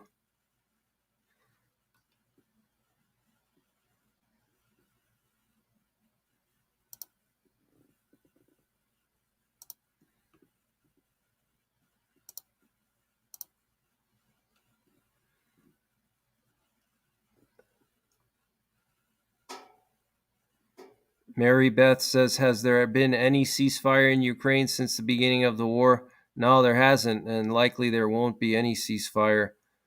Manraja says there wasn't a ceasefire for Christmas last year. I wouldn't anticipate one this year. Yeah, I don't think so either. There's not going to be any ceasefire. It's just wishful thinking by a lot of people, Andrew95 Apple, Greg, can I be a mod too? I think we're pretty full with mods. We have a lot of mods, but I'll definitely keep you in mind.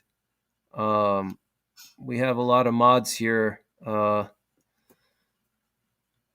Lynn Dunn says, Greg, I have a question. You said you would have a campfire live. Do you know when? I was going to actually do a campfire tonight, but I just ran out of time. I'll probably do a fireside live stream this week. I'll do a fireside live stream this week. So probably later in a couple of days. So yeah, I haven't done one in a while. It's long overdue. Renee says, hands down, the best prepper channel on YouTube. Thank you, Renee. I appreciate that. It's very nice of you to say that. I'm going on break. Thank you for the donation. Hey, Greg, quick question. Has there been any updates with Iran getting nuclear weapons? Once again, me and my family appreciate all that you do.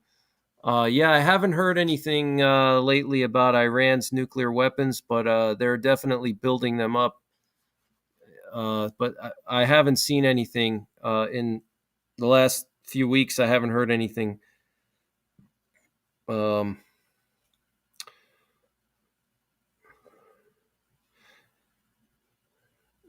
Did I get a deer today? No, I didn't catch a deer. I didn't go out for too long. I was only out there for like 2 hours. I slept in, and then I had to do an update earlier. So maybe tomorrow I'll get lucky. Tomorrow's the last day of the season for the year. So we'll see.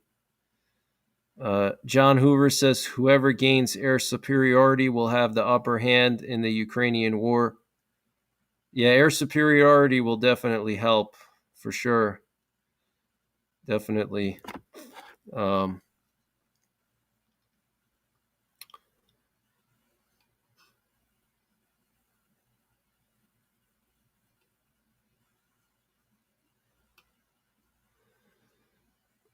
Ross Snyderman, I hope your finals are going well.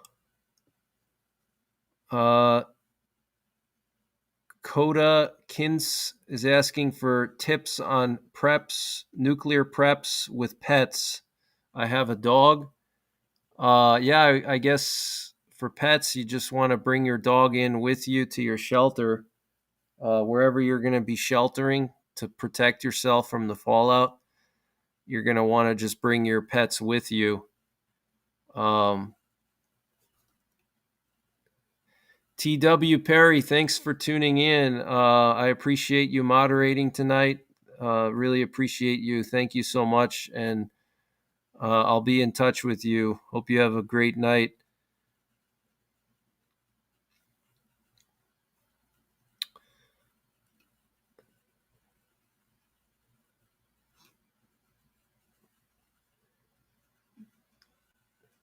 Minraja, thank you for gifting 10 memberships. I appreciate that.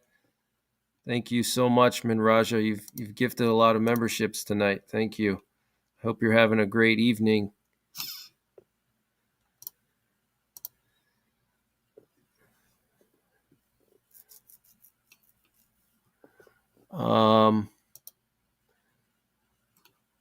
So this is crazy, guys. The Biden administration apparently giving a deadline for Israel to finish the war. I mean, that is just ridiculous. Just can't believe that.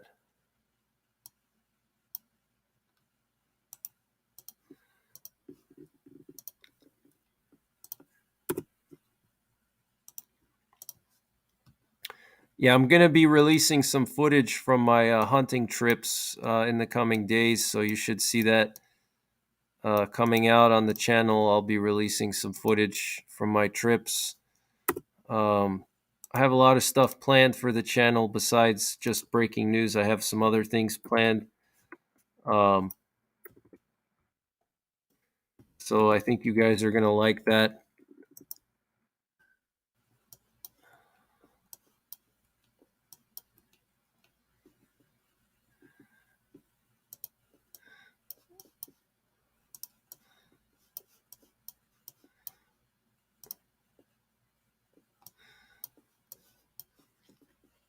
So that's pretty much all the latest breaking news that I have, guys. I'm gonna just check what you guys are saying in the chat and talk with you guys a little bit. Can't be the only one. Thank you for the donation. I appreciate that. Thank you so much. Any updates on the white lung epidemic in China? I haven't heard any updates on that. I'm going to keep an eye on it. You know, it's good you mentioned that. I'm going to check up on that.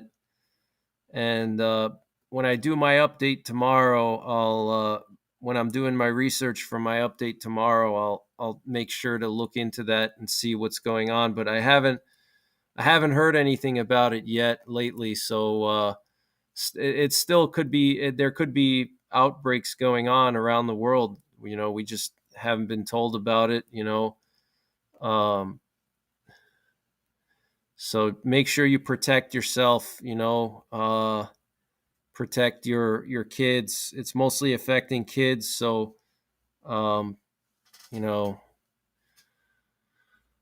protect your kids, you know, keep them away from like crowded areas with a lot of other kids. You know, it's kind of hard to do sometimes, but any kind of like big gatherings and stuff, it might be a good idea to keep them away from those for a little while until we figure out what's going on with that. Deidre Fat says, best prepper channel on YouTube. Thank you, Greg. Love all the special videos you put out, including Dark Winter and how to survive a nuclear blast. Thank you, Deidre. I appreciate that. Thank you so much. I'm glad you enjoy those videos. I have more of those planned.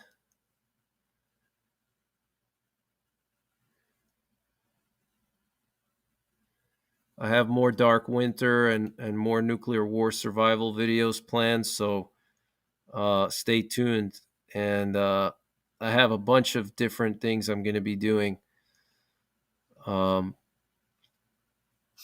Thank you, K. Paul. You've been an awesome moderator tonight. I really appreciate you.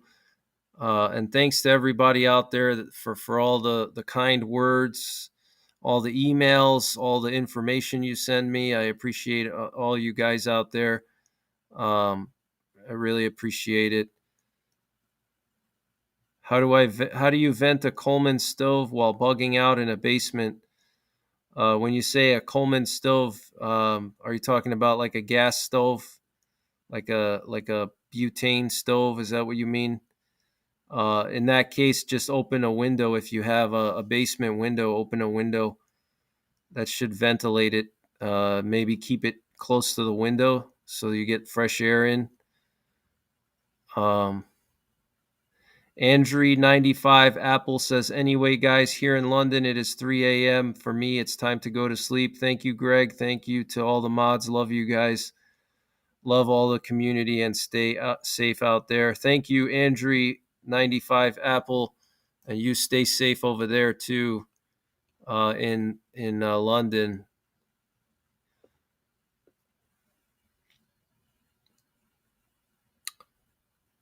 Mary Beth says, I need to watch Dark Winter. I keep forgetting about it until we are on live chat.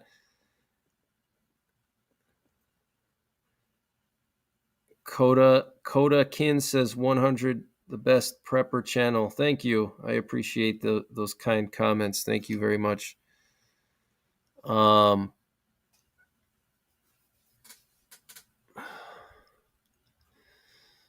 lots of tornadoes in Tennessee today. Kind of a weird situation to have tornadoes this time of year.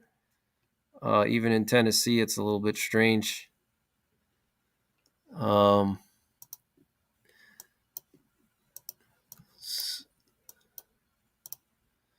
Just going to check and see if there's anything breaking coming in right now.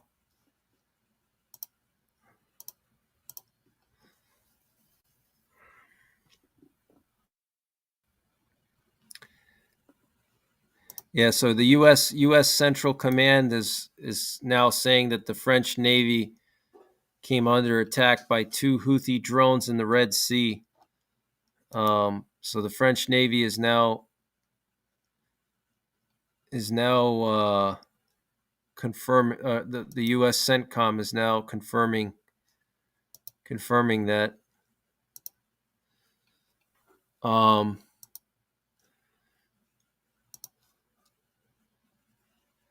Do I think Iran has a nuclear weapon? I think so. Honestly, I think they do have a nuclear weapon. I think that a lot of Western powers just don't want to admit it. Basically, they want to keep it secret. But I think they do have some nuclear weapons that they may not be like, fully operational, or they may have very limited capabilities, but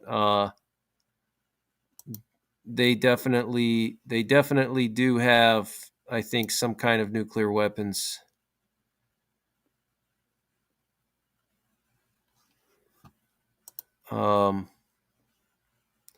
Just checking to see if there's any breaking news coming in right now.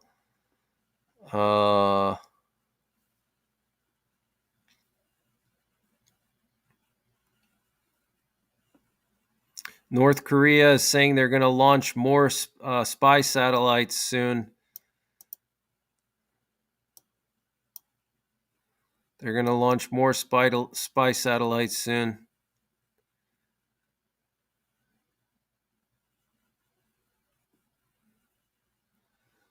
So not looking good there.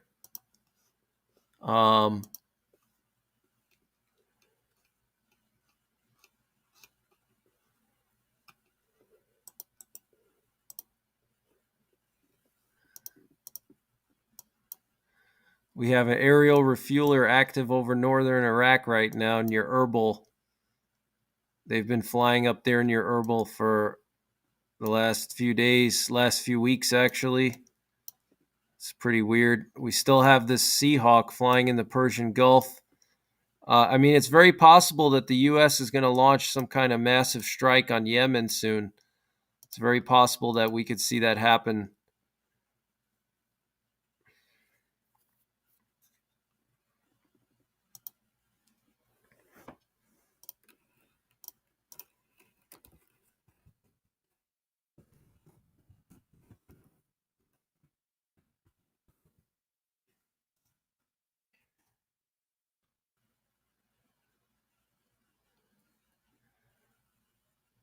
Yeah, they probably haven't mastered a delivery system. Well, they have missiles. Iran does have missiles already, so that would be their delivery system. But um, they also have to test their nuclear weapons.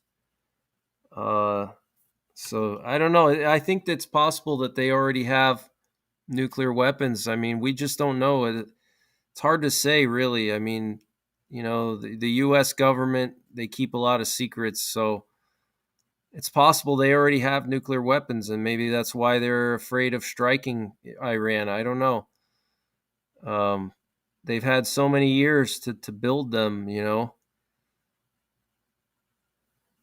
Skywatcher says, Greg, your future is bright. My wish for you would be happy and enjoy. Thank you, Skywatcher. I appreciate that. Any more concerning solar activity? As far as I know, the solar activity is pretty quiet for now. Um,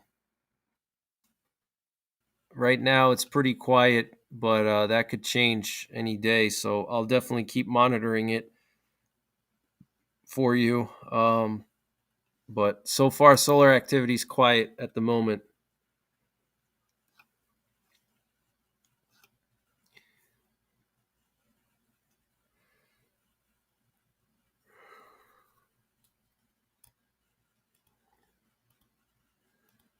Uh,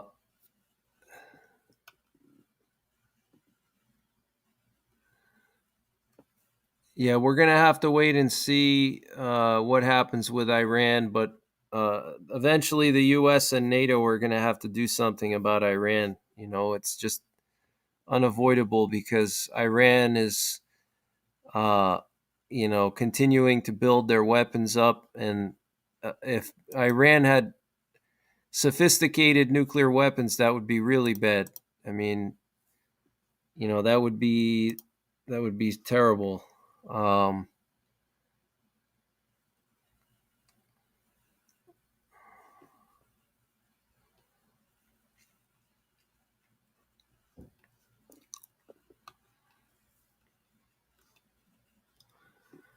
so that's pretty much it for this stream. I think I've covered all the breaking news. Maybe I'll just continue to chat a little bit with you guys.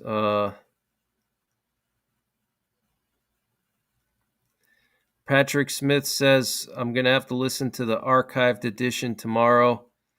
Sounds good. Yeah, if you listen to the first 30 minutes to an hour, that's where I go over the most important stuff.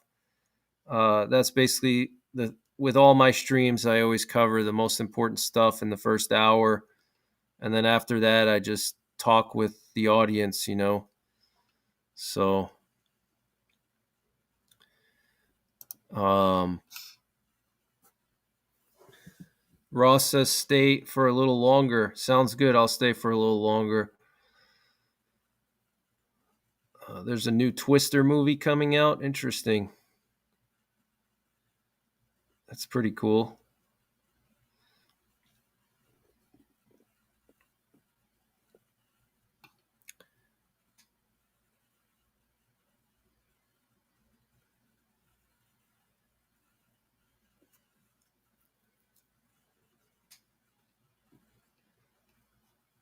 The Dark Winter movie is great. I'm glad you enjoy. I'm glad you enjoyed the Dark Winter series, and I definitely have plans to continue and make more.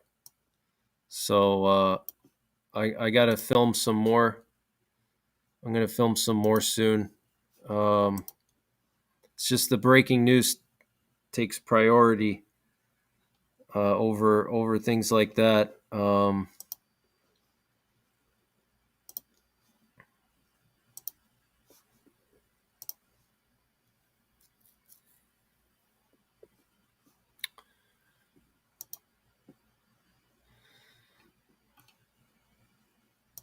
It's actually kind of a quiet evening as far as breaking news goes. It's kind of a little quiet tonight. It's probably the quietest night for breaking news in a while, I would say. So it's nice to have a quiet night for a change. Tomorrow we got that big storm coming into New England. You can actually see if there's any webcams up. See if there's any webcams of Long Island. See what's going on over there.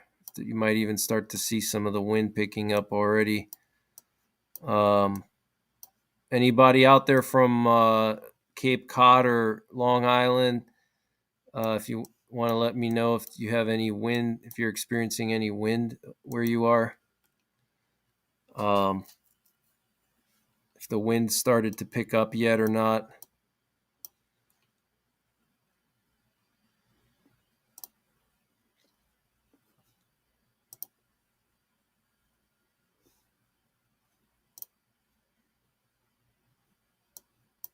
Looks like it's pretty quiet right now, but it's basically like hurricane conditions are going to be coming in tomorrow night.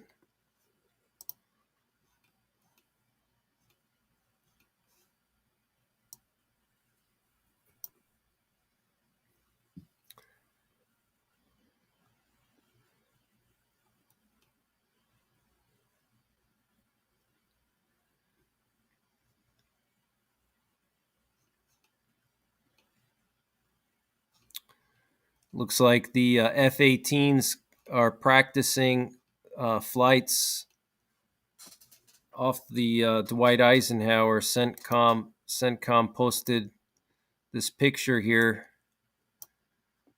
F-18 Super Hornet jets launch and return off the flight deck during flight operations aboard the aircraft carrier Dwight Eisenhower on December 1st.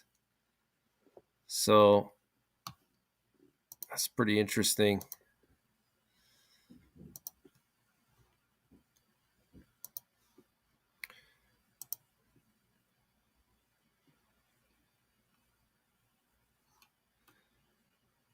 Craig Hutchinson, thank you for the donation. I hope you're having a great evening.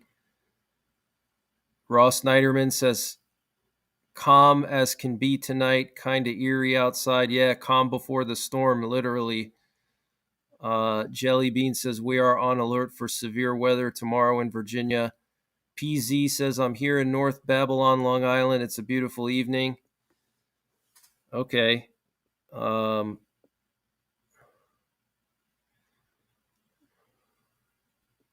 Deidre says, good night, everyone. See you on the next live stream. Enjoy the rest of your evening. Thank you, Deidre. I appreciate that. Anyone else see the U2 in Cali? Let me see. I don't see a U2, but I guess we can take a look. Let's see. I don't see a U2 anywhere. Which part of California?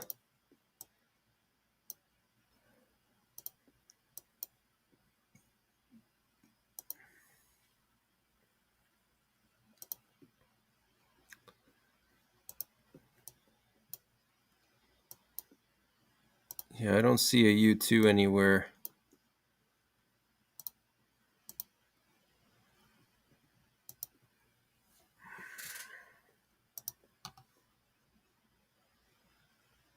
Alex Schmallinger says, I hope you have a great Christmas and a Happy New Year. Thank you, Alex. I hope you have a Merry Christmas and a Happy New Year to you as well. Thank you very much. Joe, what's going on, Joe? Joe says he's here. He's working. Oh, wow, you're working tonight. Wow, interesting. Interesting. Be careful out there. Ross Snyderman says Lynbrook. Movie is set in Long Island. Where in Long Island is the movie set? Which movie? Mary Beth says winds are moderate right now, 12 to 13 miles per hour. Lorna says, Joe, I crack up when you pop in often with the I'm here, bro. Yeah, Joe's my buddy from New York. Yeah, he's one of my close friends, so that's why he always says that. We worked together for a few years, or many years. Jarber7 says, I have my firearm set up. What do I recommend for family members, wife, and teenage boys? I would say for wife, AR-15. Teenage boys, also AR-15. Low recoil, cheap, reliable, Also, another option is some hunting weapons, like 20 gauge shotgun would be an option too, with some buckshot. That's another option, like number 2 buckshot, 20 gauge or something, or coyote shot with a 12 gauge. That would be good too. And you can also get like a 243 Winchester or 308 Winchester bolt action rifle, but that would be more for like hunting. Yeah, I'm not from Pennsylvania. I moved here like 2.5 years ago. I'm from New York, but I live in the Pennsylvania wilds, which is the north central part of Pennsylvania.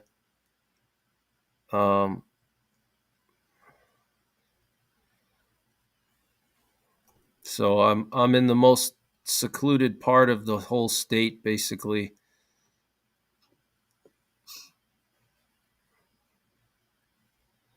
Corinne Roberts says, hi, Greg, and everyone from Saskatoon. Wow. Saskatoon, that's pretty cool. Lee Epler says, Guyanese strong. Theon44 says, I prefer Mini 14s. T.W. Perry says, Ross is a good guy, just needs capitalization skills.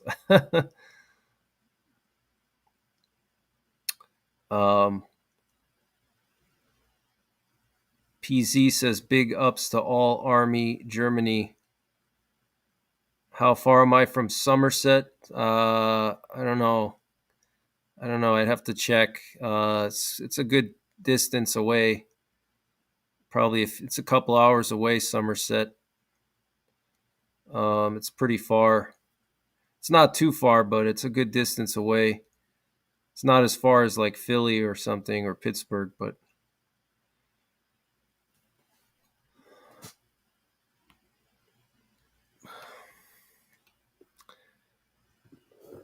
a UH-60 helicopter off the coast of California. Yeah, maybe that's what he meant. I don't see any U-2 spy planes anywhere. Sometimes you can see them on the flight trackers, but it's pretty rare. It's pretty rare to see.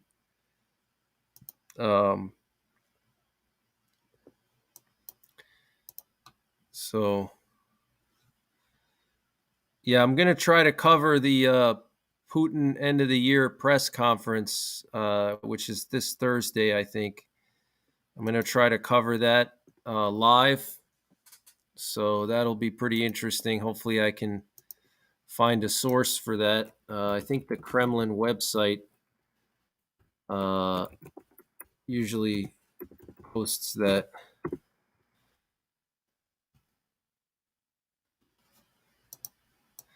You could check some of the temperatures around the world, actually. I always like to do that. It's always interesting. You can see the temperatures here.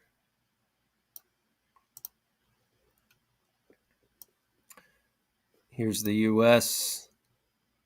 What's interesting is if you look at Siberia, look how cold Siberia is. Look at that. This whole, basically like 90% of Russia is this purple color, which is like minus 50 or something crazy like that.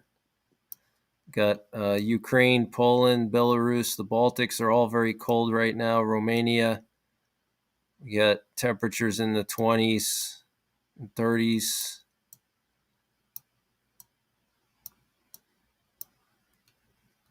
But Siberia is insane. Look at this. It's like minus 40, minus 50. which is actually warm for Siberia. It's minus 29 Fahrenheit right now in Yakutsk. That's one of the coldest places in the northern hemisphere, Yakutsk. The ground stays frozen all year long. Basically, all of Siberia is just super cold right now. Insane. Got a webcam here. Someplace in Siberia. Look at this frozen landscape.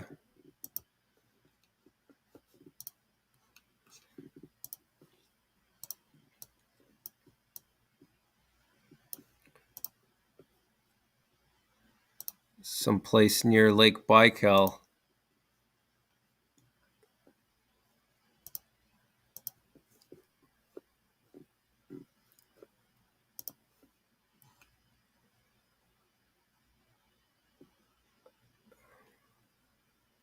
Live Your Life says, I don't understand why our military is doing nothing. Yeah, I don't understand either.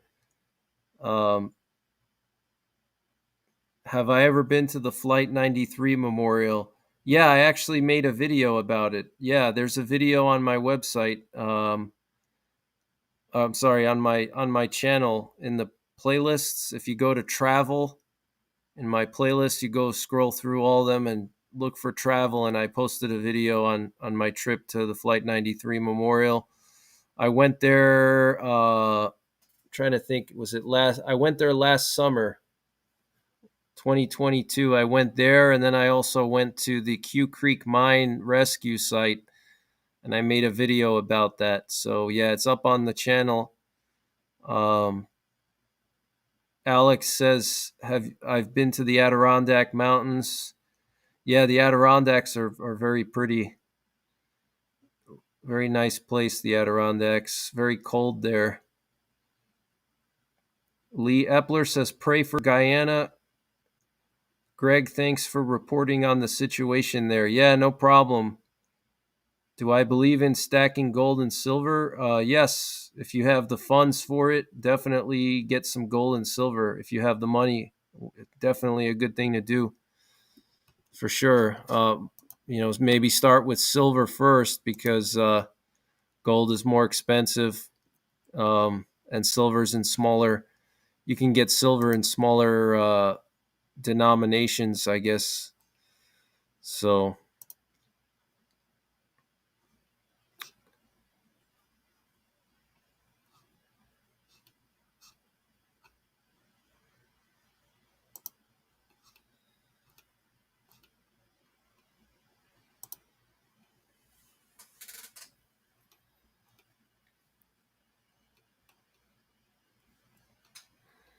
that's pretty much all the breaking news that I have, guys. It was a little bit light tonight, not a whole lot of breaking news, but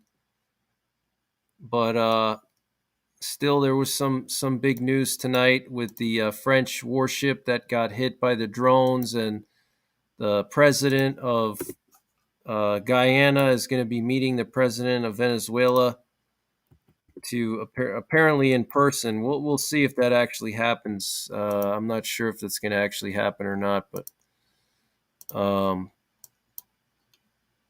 and the deadline for Israel, some ski center here in Siberia.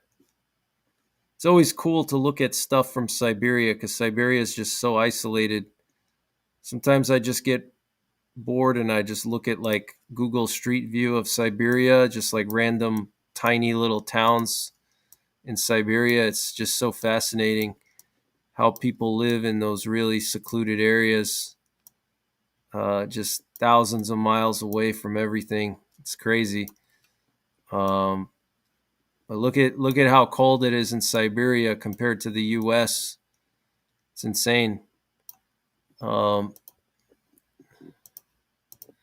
Siberia is like the coldest place in the northern hemisphere, basically.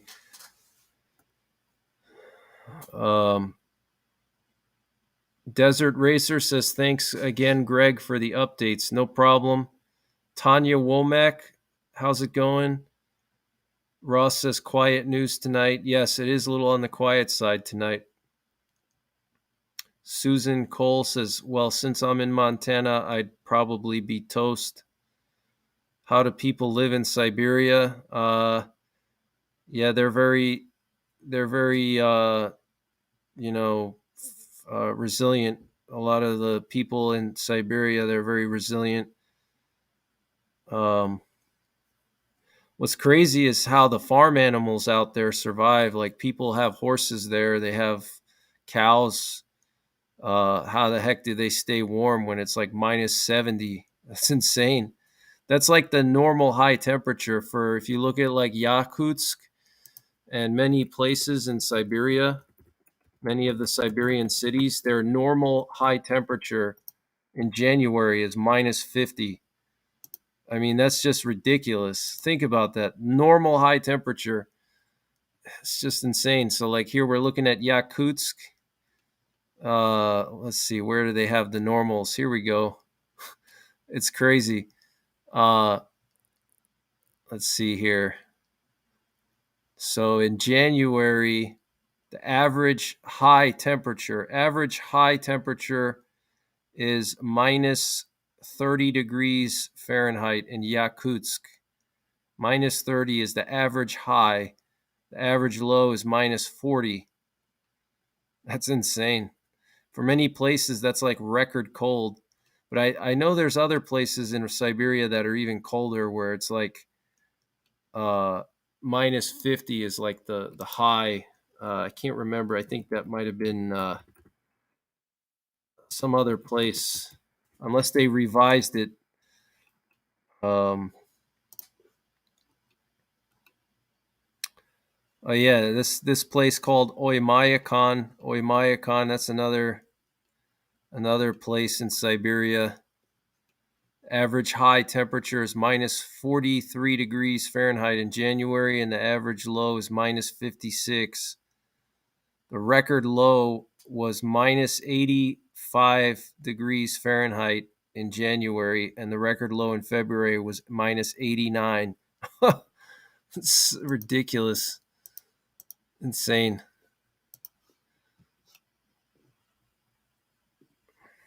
Yeah, a lot of diamond mines in Siberia. Yeah, a lot of resources.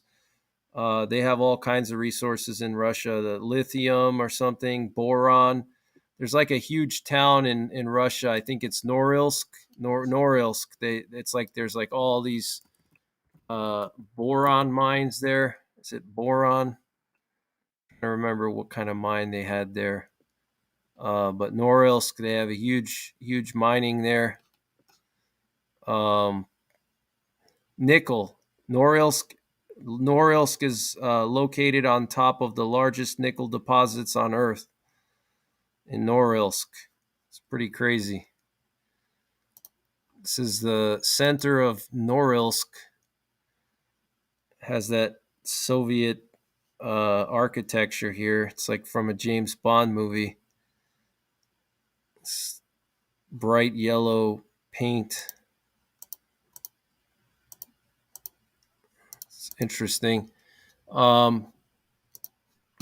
So I think I'm going to wind down the stream, guys. I've covered all the breaking news I could, and I don't want to keep you guys up too long. So I'll be back tomorrow with more breaking news. Not sure if I'll go live or not tomorrow. I'll see. I'll see how much news there is. I might take a break tomorrow. Cloud Strife says, we are deploying troops to Kosovo. My son's whole unit is getting sent. 9-month deployment, over 1,000 troops. His contract is almost up, so he isn't getting deployed. Wow. Do you mind telling me what branch of the military your son is in and what unit? I mean, you don't have to say like specific, very specific, but just general. That's very interesting. That's the first time I've heard that before.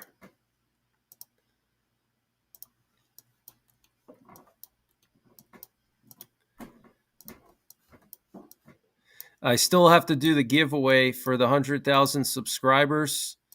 So I think I'm going to do the giveaway video this coming week. I'm going to announce how to enter the giveaway, and then I'm going to do a subsequent video picking the winners. So it's going to be the fire starters from a Canadian company, Pro Camp Tech. I'm going to be giving a bunch of fire starters away, an Alps 1800 watt solar generator, and then also Through Night Rattel weapons light. I'm going to be giving those things away. So that I'm going to do a video probably Monday. Monday, I'm going to release a video Monday explaining how to enter the giveaway. And then at the end of the week, I'll announce the winners. Probably Thursday, I'll announce the winners on Thursday. Cloud Strife says Army Mountain Division. He's an aviation mechanic. Oh, wow.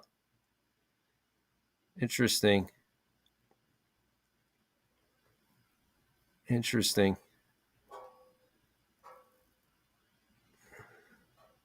Sabrina says, hey, Greg, did you hear about the Biden administration told Israel they want the war to end before the end of the year? Yeah, I heard about that. Yes. And apparently the Biden administration didn't even want them to go into Gaza in the beginning. So I'm not surprised by that at all. Crow TN says, thanks, Greg. Awesome live tonight. Thank you, Crow. I appreciate that. Arthur Guralski says, Joe's showing no backbone or a significant real response. Yeah, no backbone at all. Lorna says, you're going to email me important info. Okay, sounds good, Lorna. Thank you. I appreciate that. Any doomsday planes in the air? No, not right now. No doomsday planes right now. We had 3 nuclear war command and control planes, though, airborne earlier today. But they have since landed, so right now it's quiet.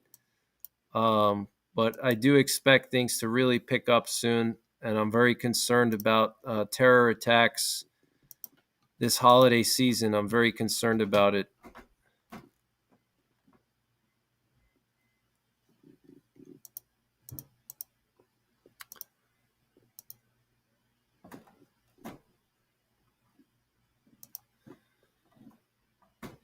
So, am I ever going to have Toby Keith as a guest? That would be funny. That would be funny. Laura Miller says, thank you, Greg. You are by far the best prepper channel and news source on YouTube and elsewhere. Much appreciated from Eastern North Carolina. Thank you, Laura Miller. I appreciate that. Eastern North Carolina sounds beautiful. You guys have some nice beaches over there. I've always actually wanted to go down there and do some fishing. Hopefully one of these days I can get down there and do some fishing down there. Maybe next year I'll go down there to, Cape Hatteras, do some fishing.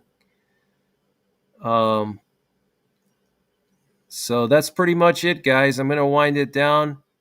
I'll keep you updated. I'll be doing more updates tomorrow, so don't worry. I'm going to continue to monitor everything, and I have a lot of stuff planned for the channel. So if news is not your thing, I know some people don't like the news and they get bored of it or it's not interesting to them. So if news is not your thing, I got a lot of other stuff planned. So stay tuned.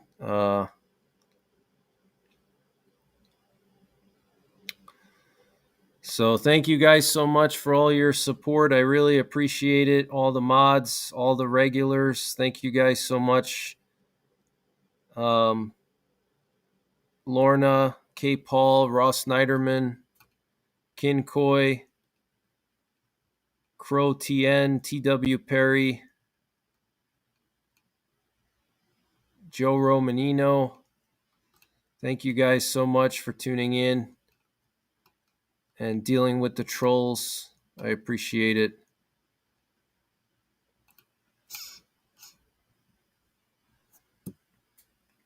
Rennie Nightcart says, great info, Intel channel. Thanks, Greg. No problem, Rennie.